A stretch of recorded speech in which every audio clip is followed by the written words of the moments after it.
wow. Oh, the chat. I get my chat up.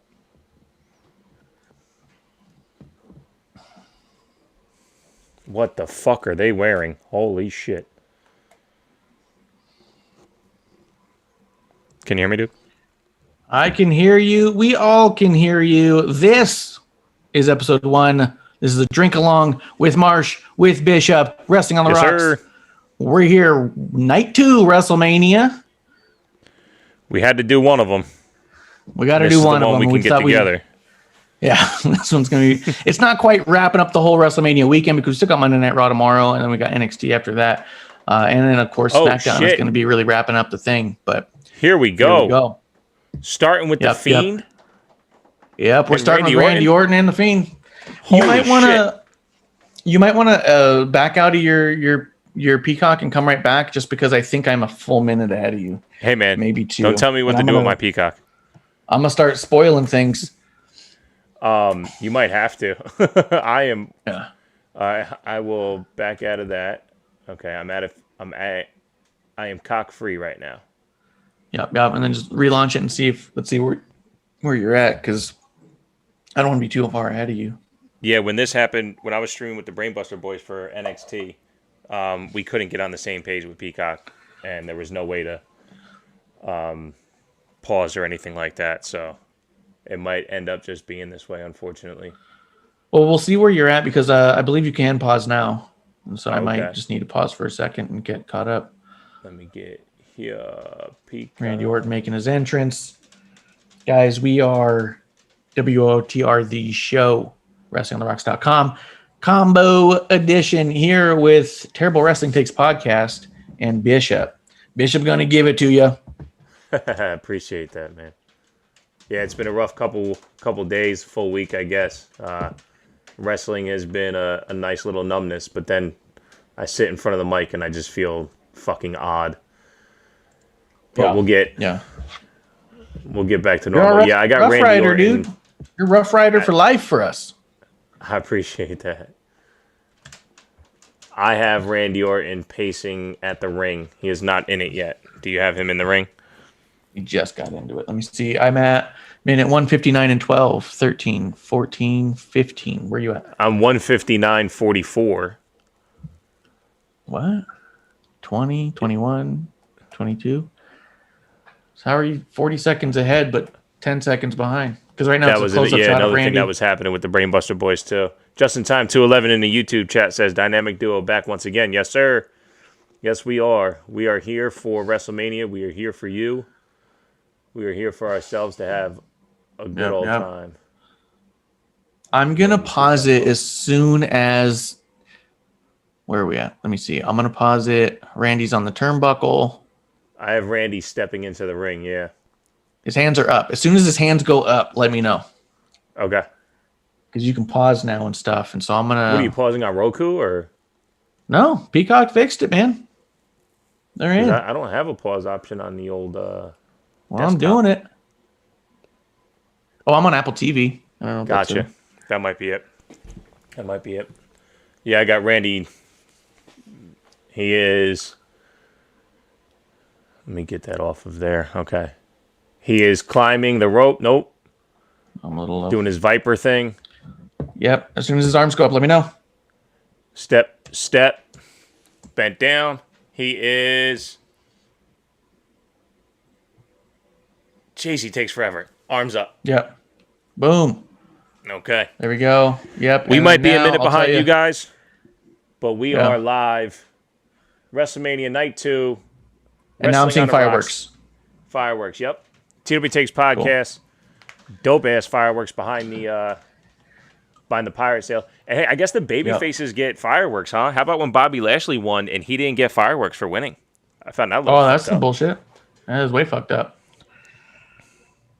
Let's see. I tried to turn myself up a little bit. Amanda, let me know if I'm still coming in a little bit low. I might also just need to lean in a little bit. I kind of scooted back, and I'm using a different mic than normal, as you can probably tell. I got to bump you on mine, too. You're a little low on mine, but that's fine. Yeah. Lunar says this is awkward. He wanted to watch along for WrestleMania. Lunar, Bishop's had a rough week. He wanted to keep it simple. Mrs. So TW Take say you sound fine to him. Yeah, Lunar, I appreciate that. Marsh and I talked a little bit. Yeah, the DMX stuff really fucked with me. I did a personal tribute that I could barely get the words out for, but honestly, when it came down to it, even us getting this together right now was a fucking nightmare. So I'm glad that we kept it simple for night 2. So yeah, we were just trying to keep it simple, keep it moving. Less moving parts, kind of a deal. But I mean, we definitely want you back on another watch along. We'll see. But let's do Payback, the next one. Is that the next one, Payback? It always is, because the Payback is the fallout from what happened at Mania typically. Oh, yeah, because why end storylines when you can just get the payback?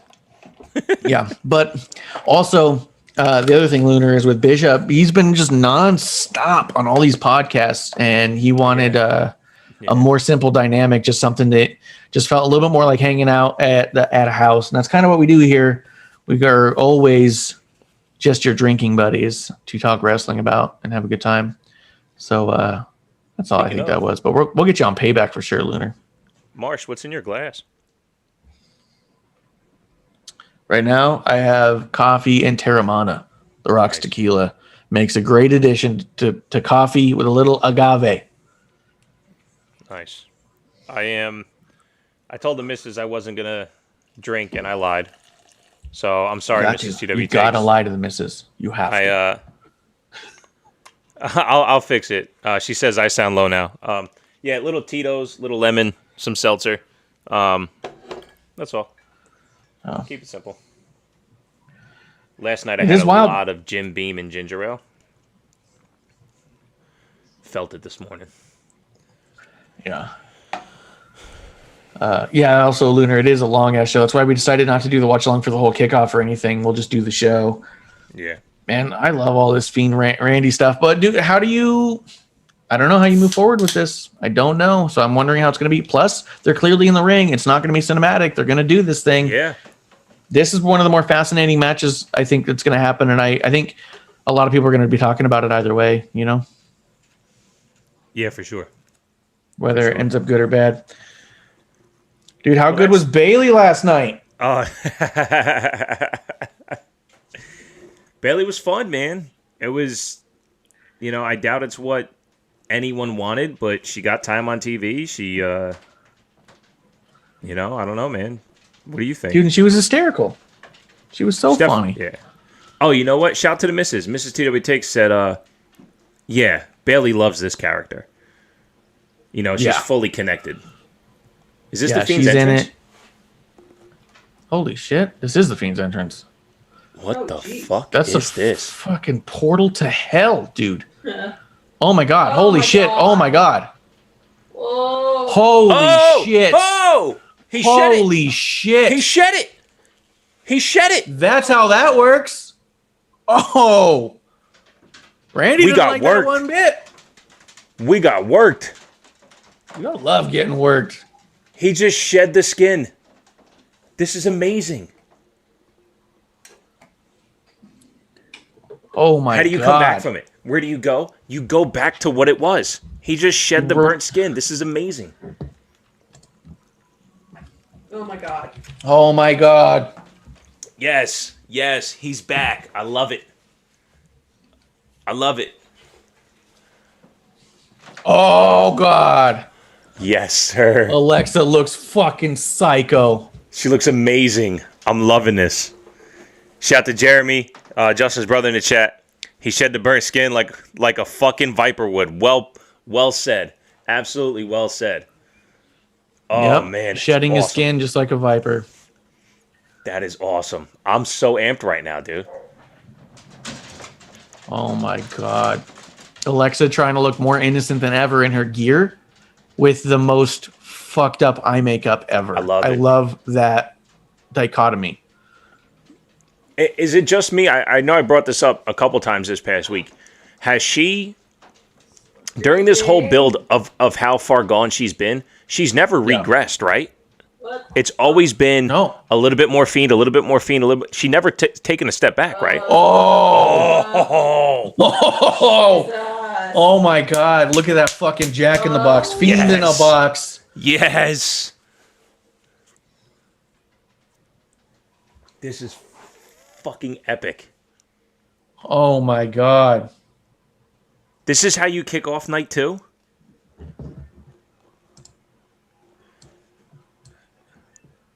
Yes, dear. I'm on. Oh, the missus is behind us.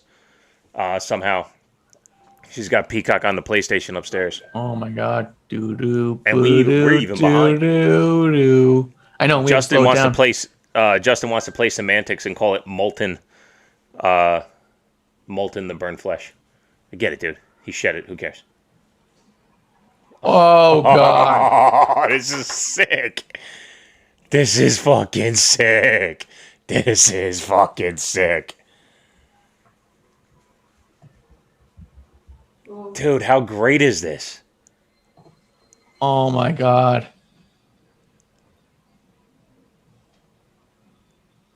Oh, fuck off. God. And that mask is different too. The mask is different. Sure is. It's cleaner. And I don't mean that from like the melted version to this version, the original version to this version. I know what you mean. Yeah. I know exactly what you mean. Yeah. It's like, it's, oh my God. And look at that jacket. That's the fucking melted jacket. And he's walking weird. Oh my God. People used to talk about the Undertaker entrances giving people chills in the fucking arena. I've been for a Fiend entrance live, and it's something else. This would have fucking, this is, ooh. And Orton's been in the ring against Undertaker, and you can see that look on his face like this is nothing like he's ever seen.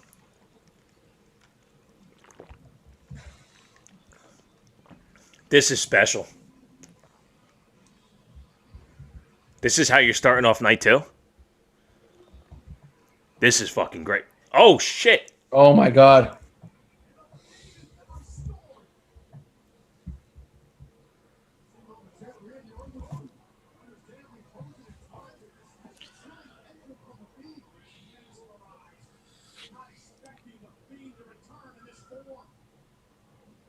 Oh, my God. I'm getting reverb on my Peacock audio. Is that coming from you, maybe?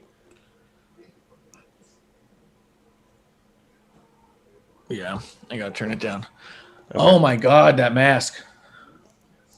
It is like, it's more human. It is. Oh. Is that less reverb? Yeah. Yeah. Hi, producer lady. I hear her in the background. Yeah. Yeah. Oh my God. Oh my God. Look at that jacket. It's going faster. It's so sick. Amanda says, white on guys is pretty porno. Honestly, I was going to say, I kind of like Randy's gear. I'm sure you do. I'm picking up what she's putting down. Not in that kind of way, but, you know, I get You're it. picking it all up. Dude, this is sick. Holy shit. This is how you do it in front of a live crowd. You ain't kidding. How did they... Oh, my God. They absolutely killed it, dude. Just the presentation. Oh, my God. Whoa. Whoa.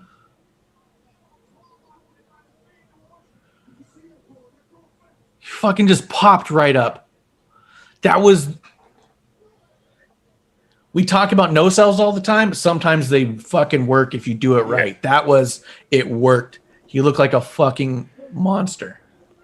Graham over on Periscope. Yes, sir. Come through. We are live on YouTube, too. He said the Periscope's not looking good.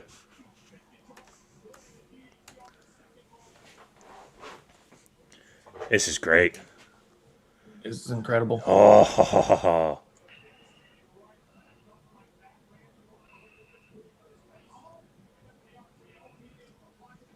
Oh.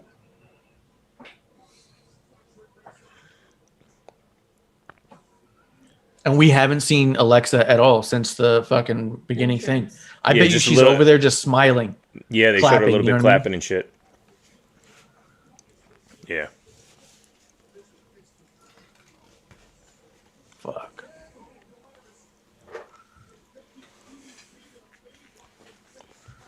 Dude, I loved during the Shane McMahon Braun match where Shane does coast to coast and Lawler just goes, I'm waiting for you to say it, Cole. Say that's vintage Shane. Is Tom Phillips getting any play-by-play? Because he wasn't on last night at all. Yeah. Good call. Good call. That's so fucking funny. The ref going, protect your face, Fiend. Protect your face.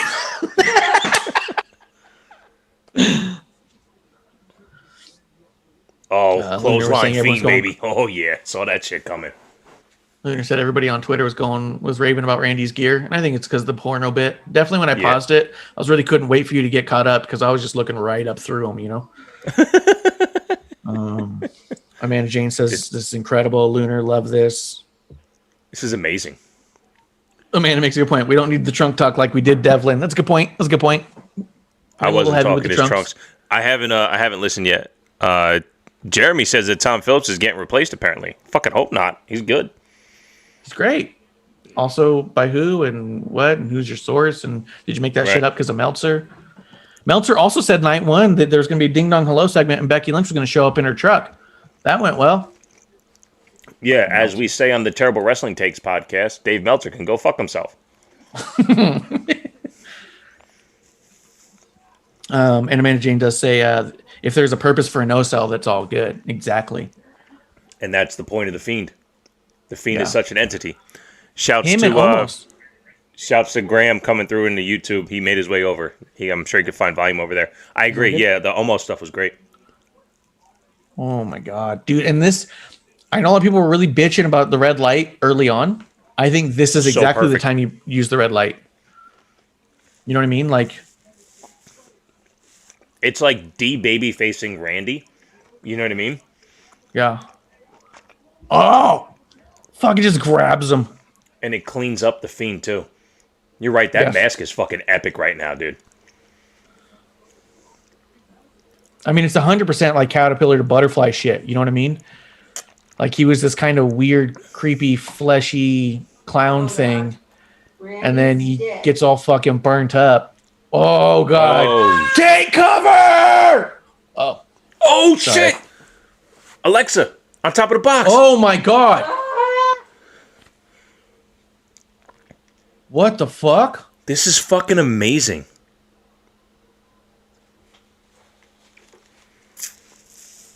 She's sacrificing herself for the Fiend?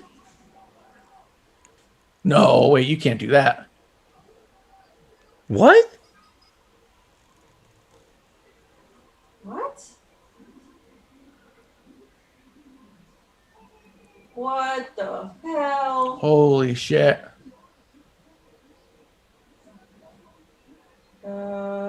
I think what's going on here, fucking Christ. I think Fiend knew that he was drawing all of his power from Alexa. And if he used Alexa took it back? No, if he used it all up, it would end Alexa. And he sacrificed his win to save Alexa. Yeah, look at that fucking mask. Oh, no. Oh, shit. So he lost to protect Alexa? Yes. Oh, God. Because I'm getting a bunch of you fucked me over vibes right now. Unless he kneels to her. Kneel. You want to talk Sister Abigail? What the someone fuck? just said Sister Abigail. It's Sister Abigail. Oh, God.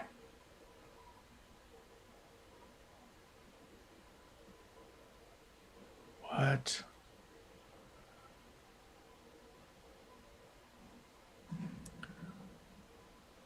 Yep. What the fuck is going on? Yep, that's how you end that. Whoa.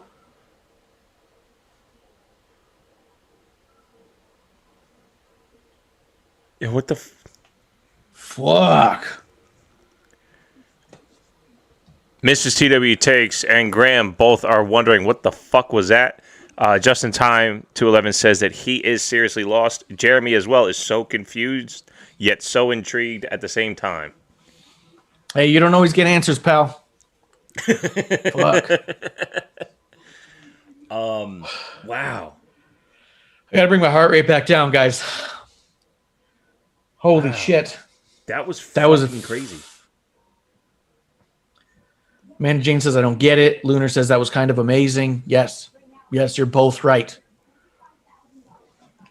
So what we don't always have all the answers, right? That's the whole point of storytelling, is that you don't get the ending first. There is definitely a connection between Alexa and Bray that's stronger than we realized. There's definitely a lot of sacrifice that Alexa's making for Bray and vice versa. There was a certain level where Alexa stopped looking up and giggling and laughing at Bray like he was this big thing she looked up to, and looked down at him and serious like she was controlling him. You know what I mean? There's definitely. Go ahead. Sorry. Go ahead. No. Say it. No, that's why I thought it was not, because you said she's sacrificing herself for him, but I'm wondering if that transfer of power is now a possessed Alexa, and the Fiend is now under her. Yeah, is now under her spell. They're too linked. Oh! Yay!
She loves his character.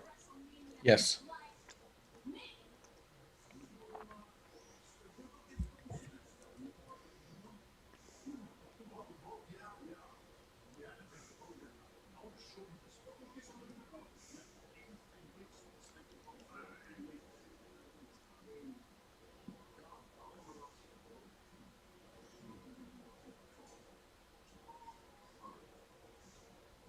Aww. You don't think that X is? Do you think What?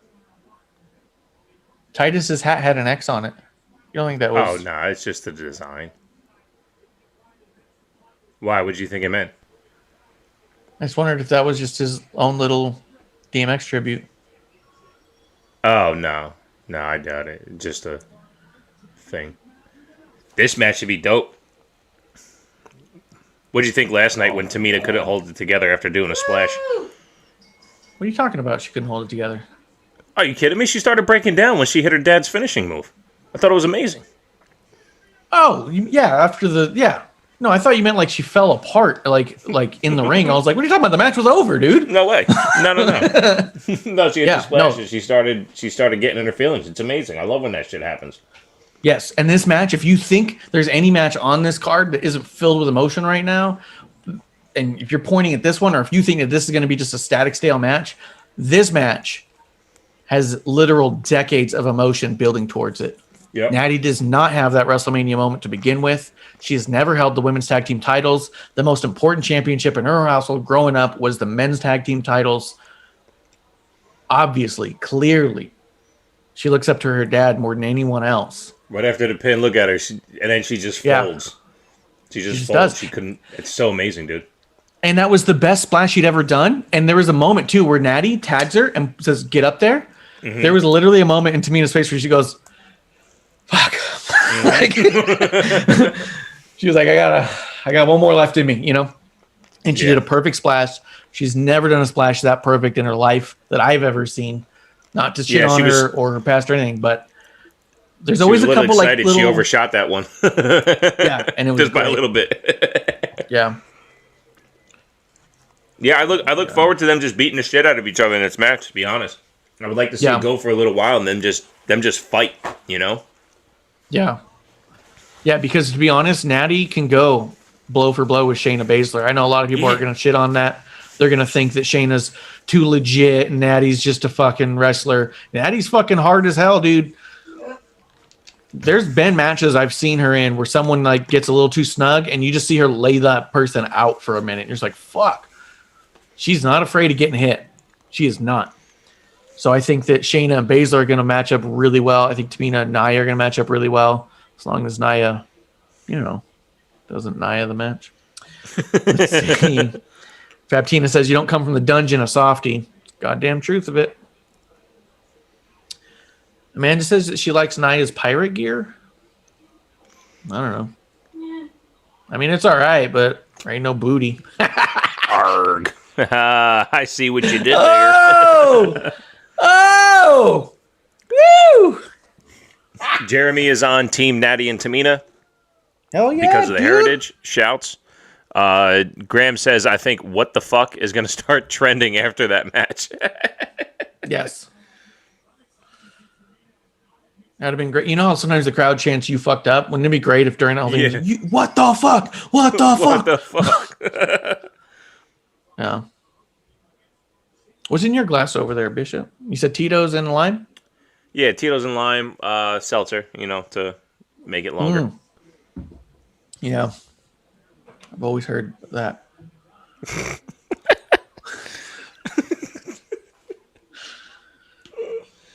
Oh, man. Yeah, oh, my God. You want to talk hold for hold? Shayna and Natty? Yeah. Dude, here's the other thing. I'll say it. I will fucking say it because we've been Natty marks from day one, and it is not. I think we've been called out on other podcasts for being hyper Natty sensitive and all, but she's absolutely incredible. And if you're missing it, you're missing it. But like the amount of people after last night saying the Riot Squad should have won and this is bullshit and I wish it was the Riot Squad. It's okay to be self-aware enough to say I'm more attracted to the Riot Squad than I am attracted to Natty and Tamina. Just say that because that's what you mean. Because flat out, Natty and Tamina and Riot Squad both did tremendous last night. They both earned it, yes. Yeah, neither one of them looked like shit in there. So if you say it was head and shoulders above Natty and Tamina, you weren't watching for the wrestling. You're watching for who you're attracted to, which is fine if you admit it. But trying to you're talking undermine stylistically or physically? Physically. It's a physical thing. They are sexually attracted to the Riot Squad more so than Natty and Tamina. And I think that if you're self-aware enough to at least say that, I think they're hot. I like Liv. I want to see her on TV more because she's hot. Fine, say it. But do not undermine the absolute skill and grit of Tamina and Natty and what they put out there last night. You know? Oh, I love it. To say that I love it. I love it. Fuck the yes. fucking yes. The Samoan Tongan headbutt needs to be respected. Oh my God. And these two doing it is fucking amazing with the no sell. Fucking love it. That's the one flaw in Roman Reigns' game is he allows his head to get caused too much harm. Well, I think that there should be Samoans that also don't fall into that stereotype because the stereotype in and of itself comes from not a pleasant place. It's a really neat place to go from, but to say like, they're so thick-skulled that it doesn't hurt them is shitty. But I agree with you. The way Tamina and Nia are doing it is incredible. And that strength they just showed there, fucking backdropping Nia Jax. You kidding? Fuck yes. Oh, yes. So good. Let's see. Lunar says in there, I'm here for Tamina and finally get some gold for one. Yeah. And he said, Liv Morgan's hot, but I like this booking better. That's exactly where I feel. Like, I get it if you want to see Liv on TV more. I loved Liv. And she is beautiful. But at the bottom line, the story of Natty and Tamina working themselves back up to the top of the card after laying down for so much of the card. Yeah. You know what I mean? Being the ones responsible for training all these people. Yeah. Who do you think got them all ready? Who do you think Liv trains with? Well, and that's the thing. Everybody, we all in some point or another fall into our own surface level preference in wrestling, right? Whether we like high flyers, ground and pounders, people who can just promo. Some people love people who promo and can't really wrestle. You know what I mean? Like, we all have our own. Ooh, That was beautiful. We all have our thing that we like.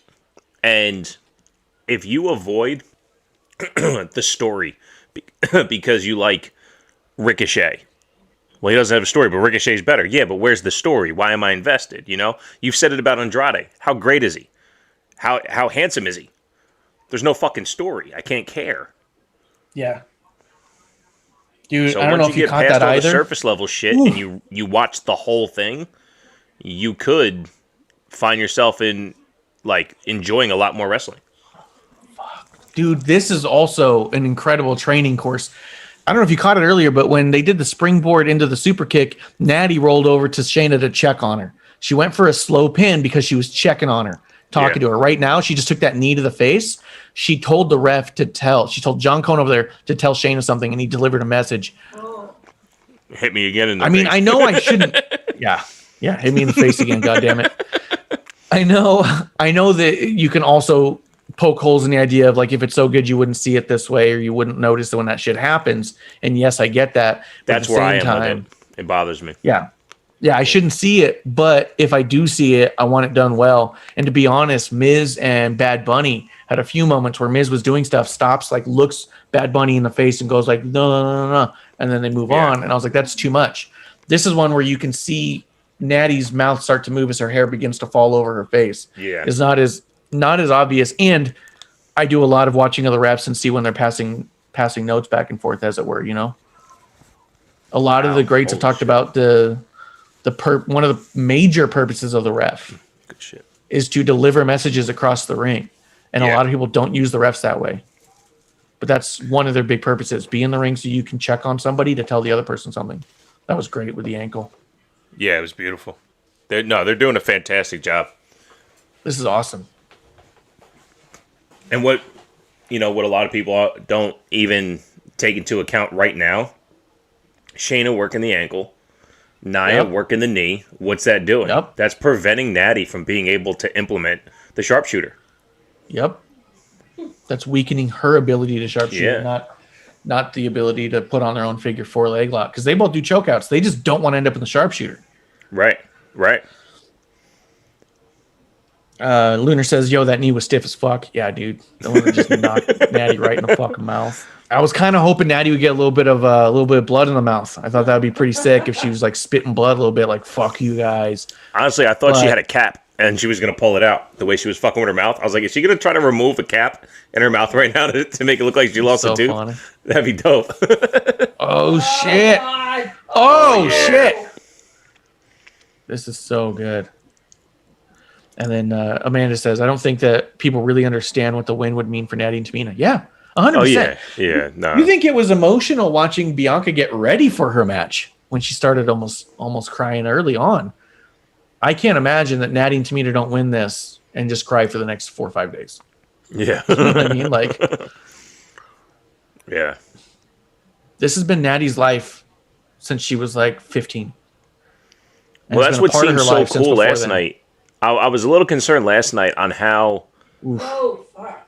happy to be there Natty was at the end of the match. Like, Yes. as if last night was her moment. I was like, oh, man, don't tell me that last night's the moment and they don't get the titles tonight, you know? Yeah. No, last night was moment part 1, I hope. Also, Me too. that also puts Natty in the very small class of people who've had 2 WrestleMania matches, the same WrestleMania. Yep. You know? Started with her She's uncle, the right? boat. Oof. Well, no, because they did that tournament that one year. But Brett's the most significant, right? Brett and then and Yoko. Daniel Bryan. Yeah. Oh, yeah, Daniel Bryan's, yeah. Yeah. That Or was the 2 that pretty come to mind that are super significant, yeah. But don't think she hasn't made that correlation in herself. Hey, Sure. Brett and Owen. Brett had 2 in one night. Now I get to have 2 in one night. It's part of her heart legacy. Oh, Part of her, fuck. yeah, that's That so was good. almost not. Yeah, that was close. Tamina had to be there. She had to be there on time, That was so close. which is great. Look at this 1, 2. Oh, yeah. Natty was just getting her arm up just in case, I think. Mm-hmm. Whoa! Get the tack. Oh shit! she missed the tag, and then they had to go back for it, which I'm glad they did because I've seen other places allow shit They like just that. let it Oh, go. that's close enough. Yeah, Yeah. they go, oh, tag. WWE's done it too. Yeah. Yeah. Yeah. I'm Are you surprised that Tamina Oh. doesn't rock the leopard? No, because she doesn't usually rock the name Snuka either. She comes out as Tamina. Yeah, you're right. She does the Snuka drop or the Snuka splash.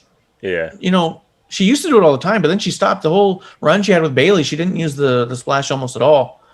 And I think part Well, of do you that think the is because stuff with her dad, they kind of made her like, you know, cool it a bit? Like, we still got you, but cool it. Shayna selling that. I don't think that. I don't know if it's them telling her to cool it or her just saying I don't need it or Right. a combination or even the idea of if you really start looking up Snuka, there's a lot of bad information there.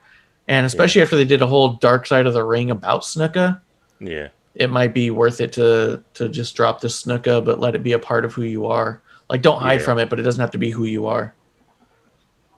The way that Natty's legacy is so tied to the Hart family is different. In big time. Oh, Oof. I cannot wait for Shayna and Nia to break up and Shayna just go on a tear. Yes. I really want it. Oh, shit. It's gonna be great. God. Oh, talk my booty. God. Okay. Woo. Ooh, nice. Oh. Uh-oh. No. Uh-oh. Oh, why'd you Oh. wait? Oh, no. Bad camera work. No. Bad camera work and bad Nia. Oh. Yeah. Nia was 'Cause she so waited slow so on long? that. Yeah. Yep. She waited so long, couldn't get herself in the Yeah. right position, and Natty and Tamina were left looking like fools. But, Because when they went to their faces with the camera, she should have jumped already. yep, as soon as Yeah. Natty turned around, Nia should have been in the air. Yeah.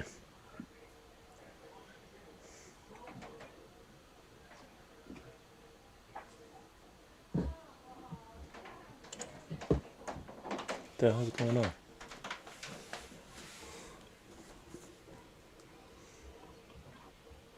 Oh.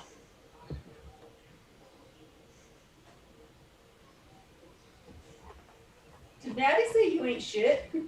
Probably. That's what someone said. Yeah, she did say it. Yep. She just said it. Yep.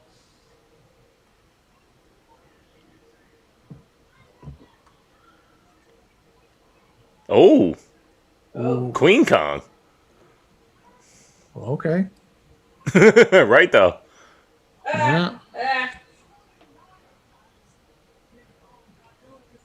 Oh I God. was just going to say that. Oh! Oh fuck. That was still pretty good. Oh! Oh. Fuck, I thought they had it. Oh, dude, how proud were you at them making the wrong King call, Kong. saying that the Riot Squad got eliminated, and then the ref went on the outside and was like, no, the Riot Squad is here. Dana Yeah. and Mandy No, got yeah. eliminated. I said the Yeah. ref put that shit in charge real quick. Yeah, Sean Bennett did a terrific job there when Greg Hamilton called the wrong team. I mean, Greg's just trying to call it like he sees it because the angle was Right. real weird for him. So he's all like, I believe that was the Riot Squad. And then for Sean Bennett to take charge and be like, that's absolutely not what happened. Take it back. Yeah. These are your goddamn losers. Yeah, for sure.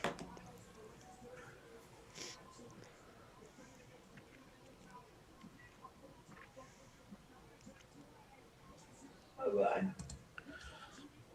Let's go. Let's go. Ah. Oh, Oh, took too long. Damn it. Oh.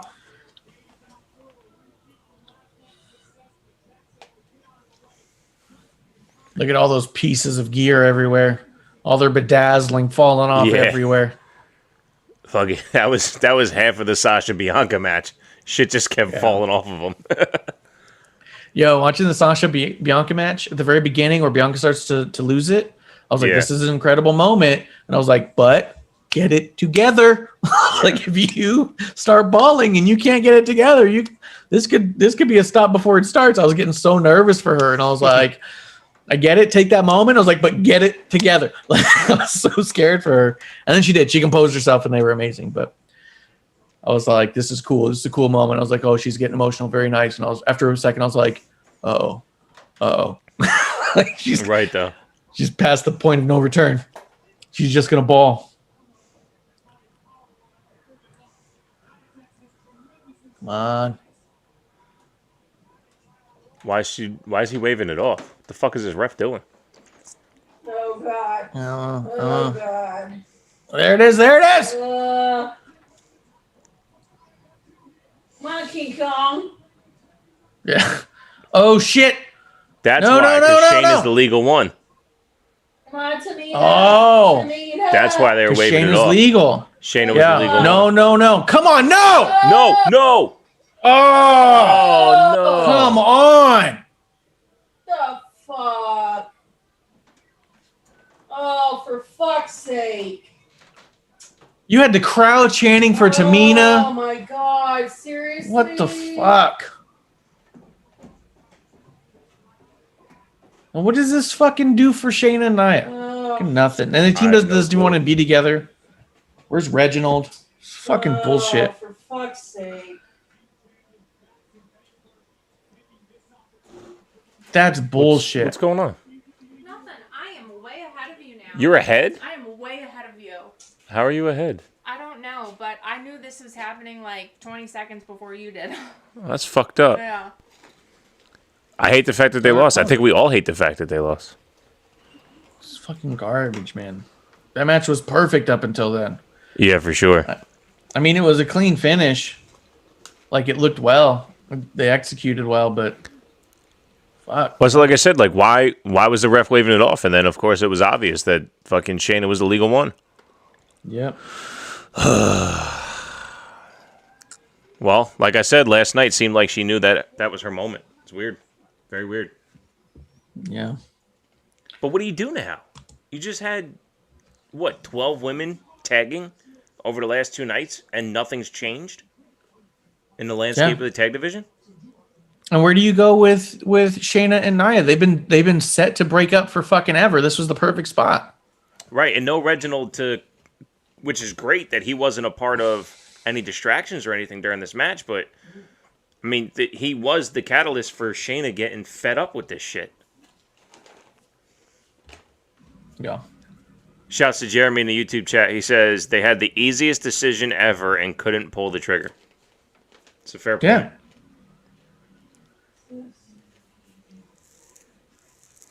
But you know, they did the same thing with fucking Sandow in the Andre the Giant Battle Royal.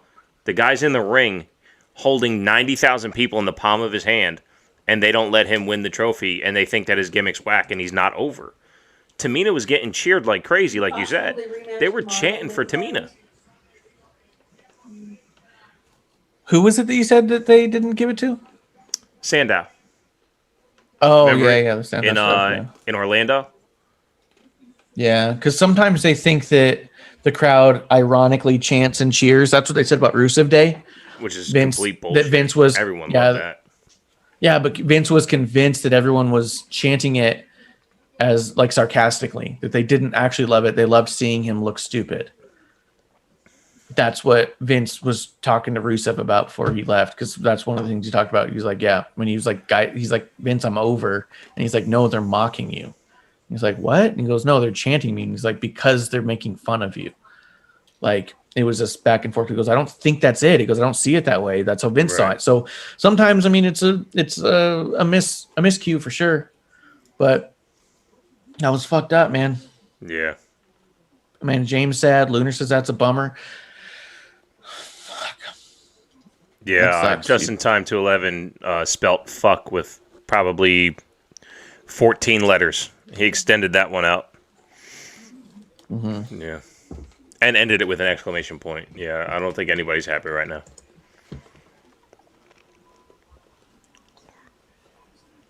You want to jump on the microphone or just stand there and eat popcorn? I'm just going to stand here and eat popcorn. Shouts. Oh, yeah.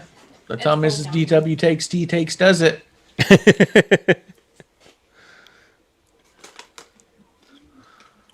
She's here for the pop. Well, she brought the pop. She got her own popcorn. Yo, I mean, and producer over here, she says, well, maybe Tamina and I can just win it tomorrow night on Raw.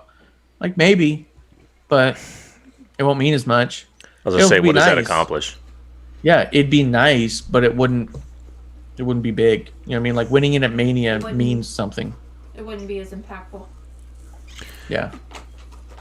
Yeah, I mean, they say that there's more eyeballs on Raw than there is on pay-per-views, but you're trying to establish something here on Peacock. I don't know why you wouldn't just... Well, I mean, you said it, right? 35 was a leveler to the fans, and by doing something like this, though, I don't know who you serve the purpose for. Who do you make happy with this win? Or the decision, I should say. Maybe it's another miscommunication where they think they're doing a good thing by making Shayna look strong because she's been looking weak, and now we can start building up Shayna. But build up Shayna after Nia taps out to Natty. You know, Right. win-win. Or have Tamina do the splash to Nia and let Nia take the fall. Yeah, that's what... Nia's been so distracted, and Shayna pays the price, and now Reginald's not there, so what do you do with Reginald now? Not that he needs to be a focal point, but he's been the reason that shit's been weird. Now they get a clean, decisive win, wrestling really well without him there. Why would he show up again? So you ruin that part of your storyline too. Yeah. I love this Sami Zayn KO stuff, though, dude. This is the one match they announced that I went, shit, I should have gone to Tampa.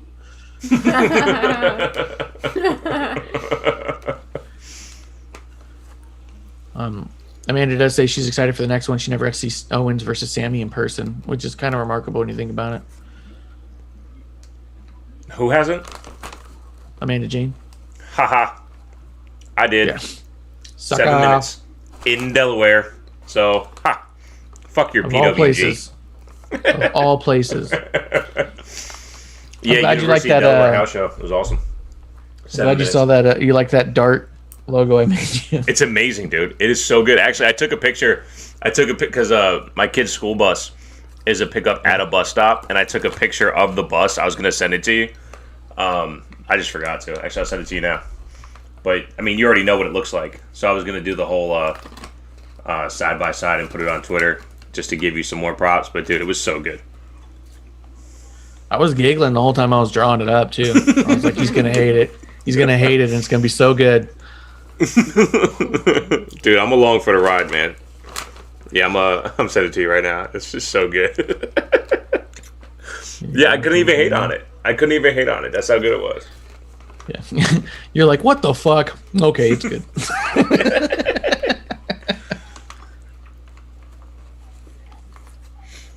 Oh, that's what I wanted to ask you. How do you replicate the font? What font? So, like, the font that you put for Terrible Wrestling Takes was basically the font of the Delaware Transit Corporation. Yeah. So how do you replicate the font? I look at 1,000 guy. fonts. He's Yeah. more manic. Yeah, he's insane.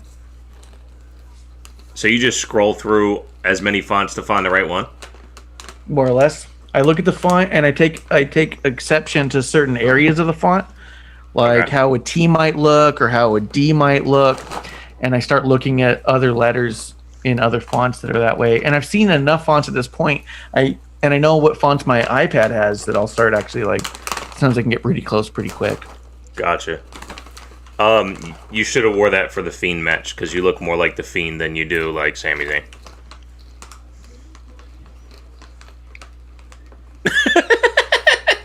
Look at this fucking guy.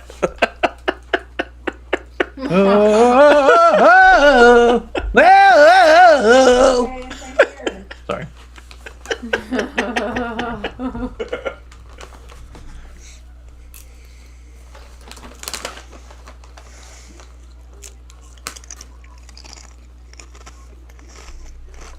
Marsh out here having a ball.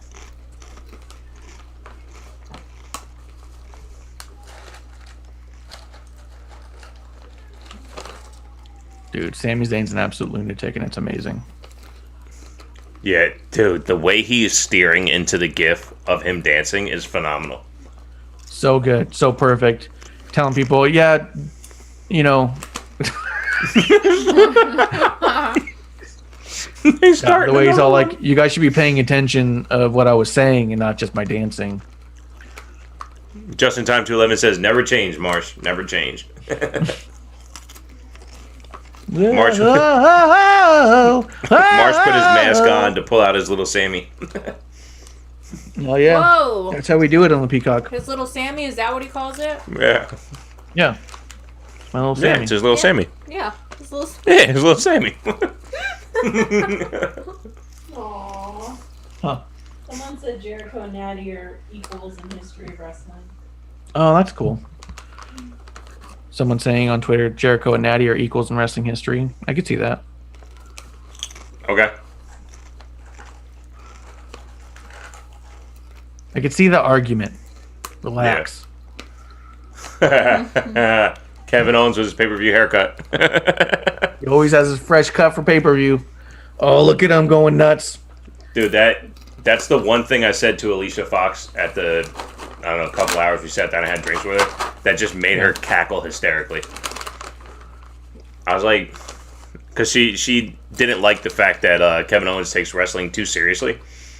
And I said, yeah, he takes it so seriously. He always has a fresh haircut for a pay-per-view. She just started bagging up. Because the show we went to was the night before. It was a Saturday before the Sunday pay-per-view. And, yeah, he had his fresh haircut. So funny. Yeah.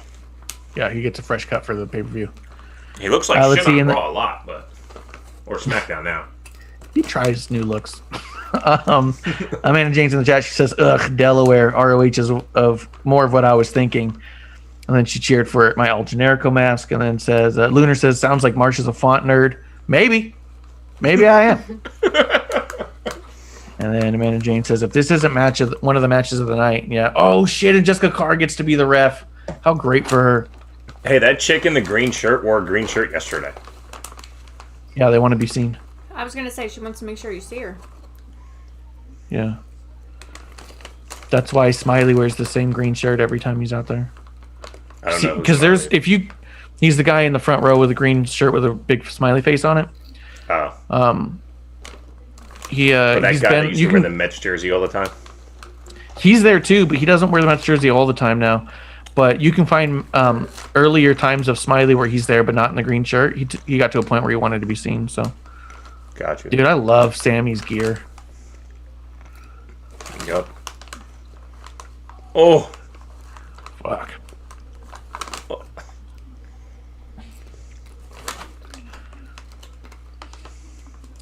The only thing. Oh my God! Oh God! God, they're so there for each other. I love it. Dude, look at Sammy. Oh, like Logan. Oh my God, Sammy's incredible. But if you didn't know Sami Zayn could sell after his feud with Braun Strowman, then What feud? It was Sammy getting thrown all over the place. He got in like 2 moves of offense. Yeah. For like 2 months though. I know. He ended up winning that match. Remember, he won the match because he only had to last in the match for 10 minutes. Yeah, yeah. He just had to not lose in 10 minutes to win. So good. That's right. I forgot about that. Oh, and then he got murdered. Remember, he got thrown in the dumpster and the trash compactor came? Like, yes. He's like, it's good. I'm fine. He's so good.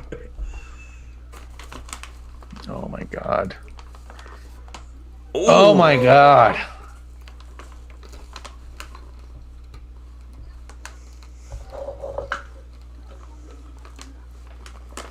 I do like how after all this time, they're perceived equals. Yes. You know what I mean? Like when Kevin Owens first came in on NXT, he was like, oh no, I'm the big brother, you're the little brother. I'm going to beat the shit out of you every time I see you.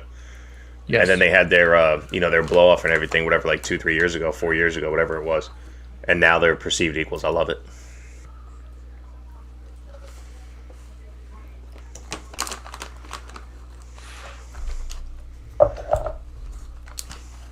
Oh, when did he so go to good. bed? Like 8. A little after 8. I know it's crazy to say that was so good when all he did was roll on top of him, start punching him, but it made it look it made it look like more of a blood feud, right? Because it's like Yeah. he could have gone for a move or a splash or anything, but he just wanted to punch Kevin Owens in the face. He rolled in and he rolled on top of him and just punched him in the face. You know what I mean? Like it makes it seem that much more personal than being like, oh, maybe I can do a splash. I'll do a tope.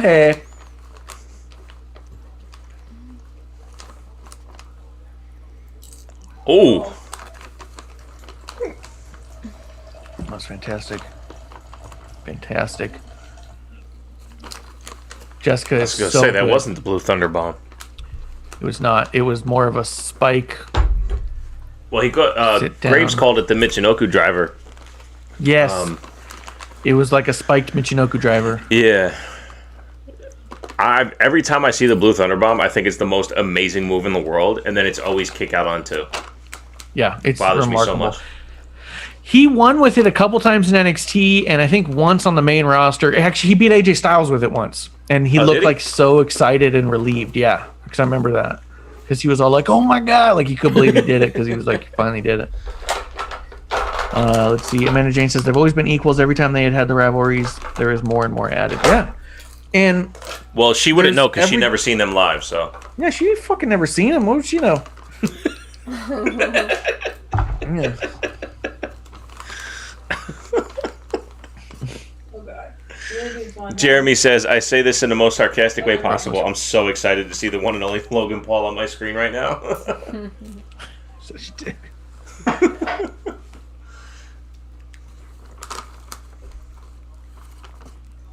What is that? Wait, it's my little Sammy. Okay. See, It's creepy. my little Sammy doll. Hey, Let's go, Marsh just Sammy. Marsh just showed producer lady his little Sammy for the first time. Yep. She said, "What the fuck is that?" She hasn't seen it in years because we got it at Starcast. Oh. I got it with a little Becky and a little Bailey. I'll bring those out. I'll whip those out later. Okay. Because you fucks with Becky, don't you? Love me some Becky. This match is so fucking good. Dude, all the wrestling this weekend's been so good. Are you good? You just crack a rib sneezing? Jesus. All the blessings from Delaware to Arizona, producer lady. You are blessed She from got her. Oh shit! The package powerbomb. No fucking way. Oh my god. Yes. Yeah. Oh. Exploder suplex. Love it. We Dude, got remember our, when he did that to second- Owens on the ladder in that ladder match? Yes. It's fucking crazy. That's what I mean. The only shame to this is that it's not like a ladder match or a falls Some count type of anywhere stiff match. Yeah. Yep. But I think that I do think though that there's going to be going to be a simple beauty. There it yes, is. there it is. Blue Thunder Bomb. But part of the reason you Graham, can't get the unfortunately, the champions retained in the tag match. oh yeah, Graham, that was fucked up. Someone asked if Logan Paul is a parody to Kenny Omega. They're fucking off. They're being dicks. Someone asked on Twitter if Logan Paul is a parody of Kenny Omega. It's because they both look stupid. That's what it is. No, he's a mix of Orange Cassidy and Kenny Omega. Yeah, he's of Orange Cassidy and Kenny Omega both had star power.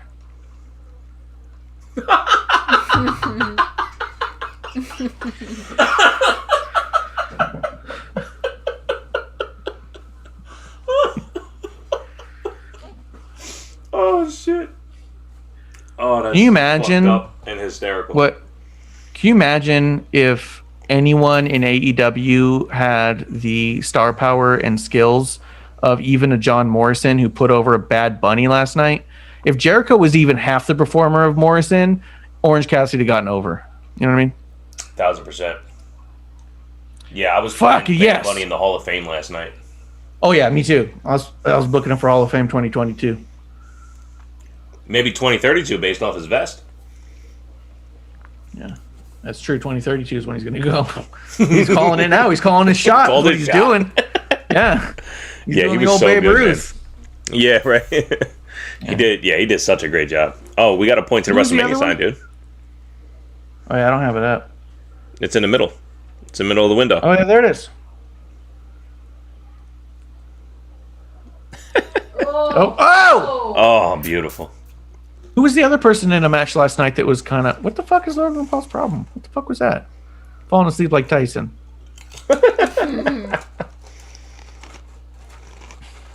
Who else was... There was somebody else on last night that seemed like out of place that other people made into a star. The fuck match? Well, Sasha made Bianca look like a star. I think they both pulled their weight. I'm gonna be honest. Yeah. I mean, she did more than I gave her credit for last night. I watched it again today with the missus. But, Almost is the other one who was star made by AJ and New Day. Oh god. Oh god! Yeah. Oh. Holy shit! Holy shit! I don't think Kevin Owens has ever kicked out of a haluva kick. What did he just say? I'm trying to hear. Oh shit. Pop-up powerbomb. Oh. What did Sammy say to KO Bishop? Nothing. In the Nothing. corner. It was between them. It was between them. It wasn't very loud. No, I didn't hear anything. Because plus JBL was talking over it too. Oh. Oh. Oh, kick out. That's it. Come on. Oh. Oh.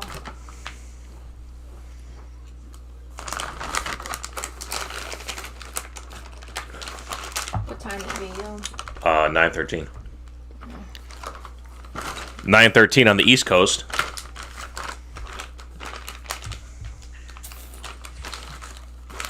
Seeing chat happening in the chatter. If you are listening or ever want to be part of the show, part of the chatter, derailing, twitch.tv/wrestling the rocks where you can come for us. Twitch.tv/TW takes podcast for Bishop. Yes, sir. He says there is one. Marsh, you know where I'm going. G. says he told him you did this. He goes, you did this to Kevin Owens. Oh, gotcha.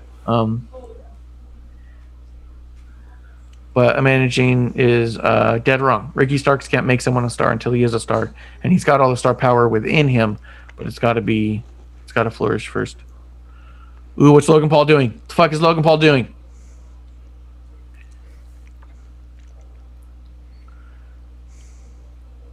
He's talking shit to Sammy. Sammy, haluva kick Logan Paul.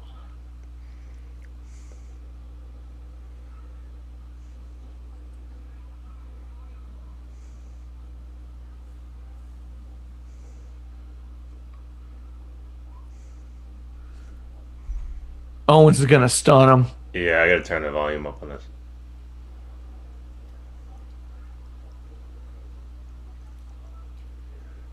Oh, so he thinks that Logan is switching sides on Yeah.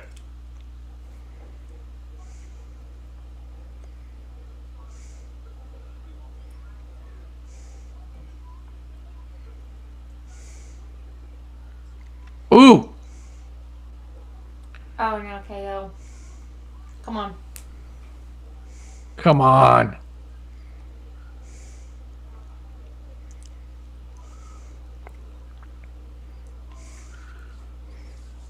God, all these guys are so good. Oh, yep, it's coming. It's definitely coming. Oh, it's KO doesn't coming. like this one bit. KO is the most stone cold guy that we I have. fucking love him. Come on, do it.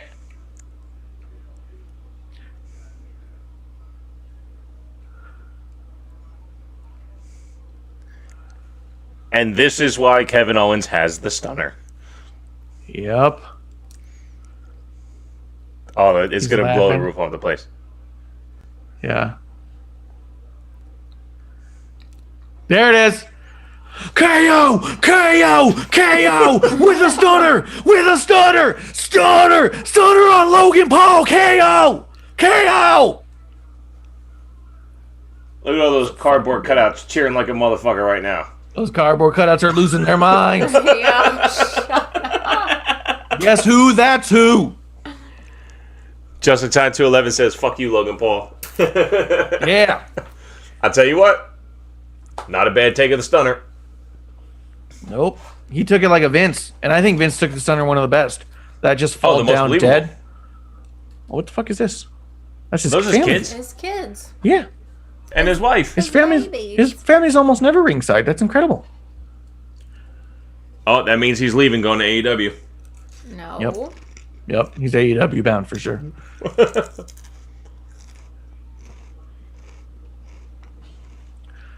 That's right, Jessica. Take care of Logan Paul. See him to his Bugatti. Yeah, right. He just scooted through a metal detector and it didn't go off. Yeah, bullshit security, man. It's not a metal scooter. So that belt is fake too? Yes.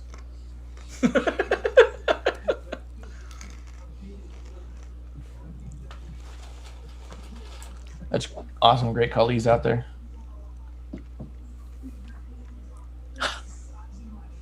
Oh, shit.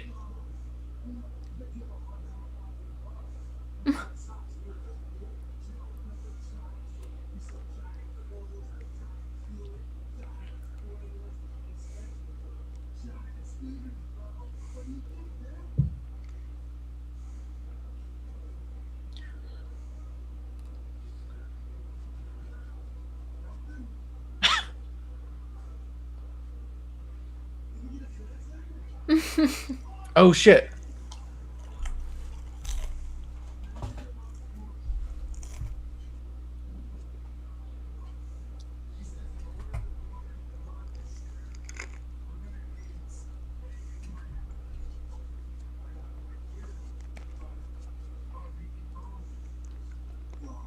Oh, my God.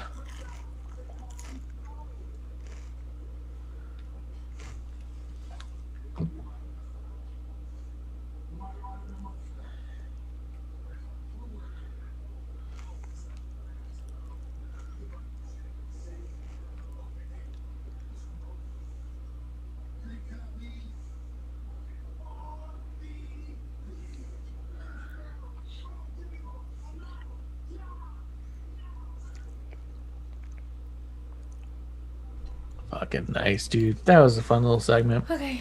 Yeah, for those who give a shit. Here you go. Yes. But I like seeing All right. RVD do stuff. Yeah, for sure. Good night and goodbye to Mrs. TW Takes. Yes. Good night. Goodbye. I'll see you all later. Cheers to Mrs. TW Takes. Okay, love you. Bye. Okay, love you. Bye. Get some sleep. Mom. Bye. Oh, Marsh said that your part on the podcast intro is his favorite part. Whoop, whoop, woo. Well, as soon he goes, since you guys go back to back, and you're like, whoop, whoop. And then you're just like, a wife. Yeah. Yeah, I can't tell. It sounds like you're saying I'm a wife. Just, you know, I'm a wife. I believe it's the wife. Because when I had first introduced her on the podcast, I would talk about her like the wife said this or Mrs. TW Take said that. So I think she's saying the wife, but either way it works. That's what I mean. Like, I thought it was the wife, but as I hear it more and more, I swear to God, it's just like, because it's all kind of slurred together. I'm a wife. Yeah. No, that's how I hear it now. So I'm like, okay. Let's see. In the chat, Lunar says KO versus Logan Paul next WrestleMania confirmed. Nah. Could be. Or Payback. Maybe we could do a watch along for where that, the Lunar. Payback for the shit that happens at WrestleMania happens. Hell yeah. Amanda says, how high is Riddle? And Lunar says, RVD levels of high. The fact that RVD has his own rolling papers, I'm really going to look into that, see if the cigar shop I'm working at might be able to start carrying that. Hell yeah, dude. Like, Probably so on I'd like to Amazon support or the dude if I could. I don't know how shit works. Let's see. Fabtina said, what's happening? They let him plug his rolling papers too. That's wild. That's funny, yeah. Fella! Oh, I'm going to do my Sheamus lighting. At least some lighting, dude. You've been fucking in fiend mode for a while. Dude, I'm telling ghost stories tonight. Fella! Is that what he says? Yeah. Broke.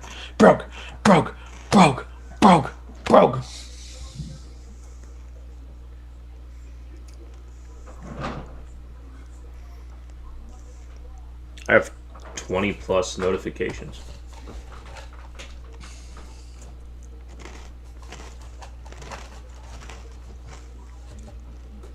Try to tweet this shit out. Excuse me. I belched. So there is a rumor going around online right now that Lunar's tapped into that says that Alexa was sitting like Aleister Black and had on the black and thinks that Aleister Black might be getting involved in that story. It wouldn't be impossible to believe other than the fact that I guess we don't know enough about Aleister Black to where it wouldn't be spoiled by something like that. We could just start to delve into Aleister Black now and find out he's part of a lot of black magic and stuff. Sure. Sure, give it some legs. Yeah, give us something. Yeah. Or Aleister Black can open up a goddamn YouTube or something and fuck off. Or he can have some rolling papers. Yes. Is he going to scoot the whole ramp? He's scooting the ramp. He's scooting the ramp. Amanda James does say that RVD rolling papers are better than American Rebel cigars. I like the American Rebel cigars for what they are. God, I fucking can't stand so much about What, Matt Riddle. Seagulls I and Pirate want Hats? You can't stand that? none of this. I really hope that Sheamus does a Drew or a Daniel Bryan thing where he just fucking bro kicks him and wins in 8 seconds. Shouts to Mrs. TB Takes for lying to me. She said She's that upstairs watching a Sheamus... movie. No, she said Sheamus cut his hair into a mohawk again. Oh no, that's a goddamn lie. It's clearly a lie. Just when you think you can trust the person that you said that you'd spend the rest of your life with. Fucking bullshit. You know? Yeah. Lunar does say he thinks that theory about Aleister Black's far-fetched. I think it's coin toss. I don't know if I'd say far-fetched, but I do feel like it's 50-50. I do feel like he could be involved and it wouldn't make no sense because his character is dark enough and mysterious enough that we haven't gotten any answers about him ever. That it wouldn't be impossible to make him work there somehow. Because, I mean, at the same time, think about Alexa Bliss when she was doing Moment of Bliss 2 years ago. And if you were to say, oh, yeah, partner up with Fiend to make her look pretty much satanic, people would be like, what are you fucking talking about? Yeah. Yeah. So I think it's coin toss. I think it could work. I don't know that I'm convinced that's exactly where they're going, especially with the idea of like people saying like, oh, her jacket was like his jacket. I'm not doing that. Yeah. I'm not doing that. Yeah. I'd rather get worked. You know what I mean? I'd rather get worked. Yeah. No, I feel like I don't feel like there's enough there to be all like there's definitely a connection there, but there is enough there where if they made the connection, it's not going to feel impossible. Right. But when you start looking too far into some things, it just doesn't. There's some shit that's worth your time, and then there's other that isn't. And I'm not saying that wouldn't be, but if they were to give you that, you don't have to go, haha, I saw that coming. You know what I mean? Yes. Yeah, just let it play out. It would be cool, but we also may never see them.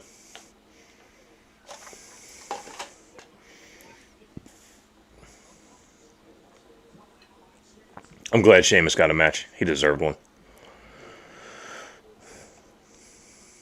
I guess while they were pulling out Logan Paul, he said, I may never recover, and everything hurts. So funny.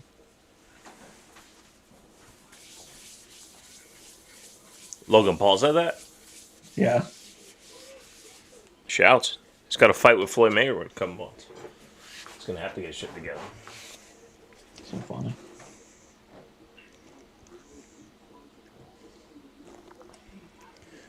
Man.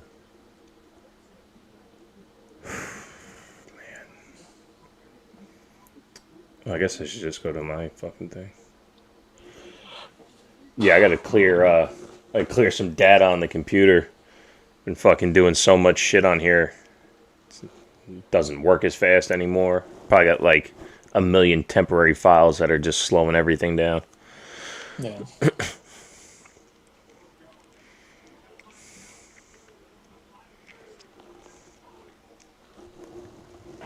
You ever heard about Hellblade? I don't know what that means. Yeah, me neither. Somebody made the connection that Alexa looks like this thing, Hellblade, Senua's Sacrifice. I mean, it does look reminiscent, so it's pretty cool. If there is a connection, cool. If not, also cool. Like, Right.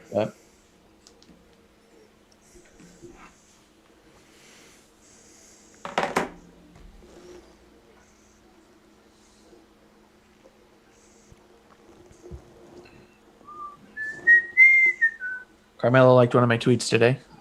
Awesome. Yeah, Awesome. Always good. Friend of the show. Friend of the show. We always have her Capo Cagna wine. Definitely support it and suggest it. Recommend it. Amanda Jane says that Aleister Black may go to AEW. Yeah, I wouldn't be shocked by that either. Yeah, who cares? She also says that she's never been a Riddle fan. I agree with her there. Yeah, for the most part, I've never been a Riddle fan. I will say some of his matches have really made me think that he can get the job done in the ring. Bell to bell, he's kind of won me over. Yeah. But literally everything outside of the bell is not clicking for me. So it makes it hard for me to be like, oh, I like Riddle. So much as when Riddle comes out, I'm like, okay, well, this will be a good match. But that's different. You know what I mean? Like this one, I'm clearly rooting for Sheamus because I know Riddle will put on a good match with Sheamus, but I actually like Sheamus and his character. Correct. Yeah, there's nothing about Riddle pre-match that I've ever cared about. Yes. I mean, I know part of that is I don't like stoner humor in general. I don't like Dazed and Confused. I don't like White Castle. I don't like Spicoli. Oh, I love Harold and Kumar. I don't. And I also get it. I think it's fine. I'm not a big fan of Cheech and Chong. Yeah. You know, like, but I also understand that those are all legendary things with a ton of cult significance and societal significance. And I get that too. I'm not even against that. Oh my God. Now he's got to try again. I don't think anybody's stupid or anything like that for liking those things. None of those things have ever clicked with me. People funny because they're high is not funny to me. Correct. And Riddle comes off as Spicoli or funny because he's high. I don't like that shit. Never have. So just to defend the Harold and Kumars first, I think it's humor in the consequence of being high, as opposed to we're so fucking high, this is the humor in it. You know what I mean? Where that's Sometimes. where I think they're leaning too far into that with Riddle's character, because he acts like such an idiot in the stoner way. Why would I believe he can wrestle? And then 5 minutes into his matches, I'm like, oh, okay, he can wrestle. You know what I mean? Yeah. So it actually, for me, it definitely does a disservice to play his character that stoned. yeah. I will say the RVD entire car ride with Harold and Kumar with the unicorn and Neil Patrick Harris is a joke in that we're so high. It's funny that we're so high. That whole sequence. But I'll give you there's bits where they pull out. I'll even give you I loved Half Baked because to me that was more of a consequence of being high than it was funny because we're high. Yes. It was a funny movie that had people who got high in it. Did you tap out on the first Harold and Kumar, or did you watch the rest of them as well? I feel like I saw the second one, but I feel like that if I did, I would have wrapped them all up into one basket of, I don't like any of this. So in the second one, they get high with a depiction of George W. Bush. And I do remember that. Okay. It's hysterical. But the third one is our favorite. It's our favorite Christmas movie. And she says Riddle is actually like that is the problem. But yeah, I don't know. I mean, I've never personally attached to stoner humor, and he is a stoner humor character. But at the same time, like I said, I just named a whole bunch of cult classic stuff. I understand there's an audience for that. Yeah. You know? Yeah, for sure. Kevlar thinks Riddle is hysterical. Fucking pothead. Yeah, he's fucking.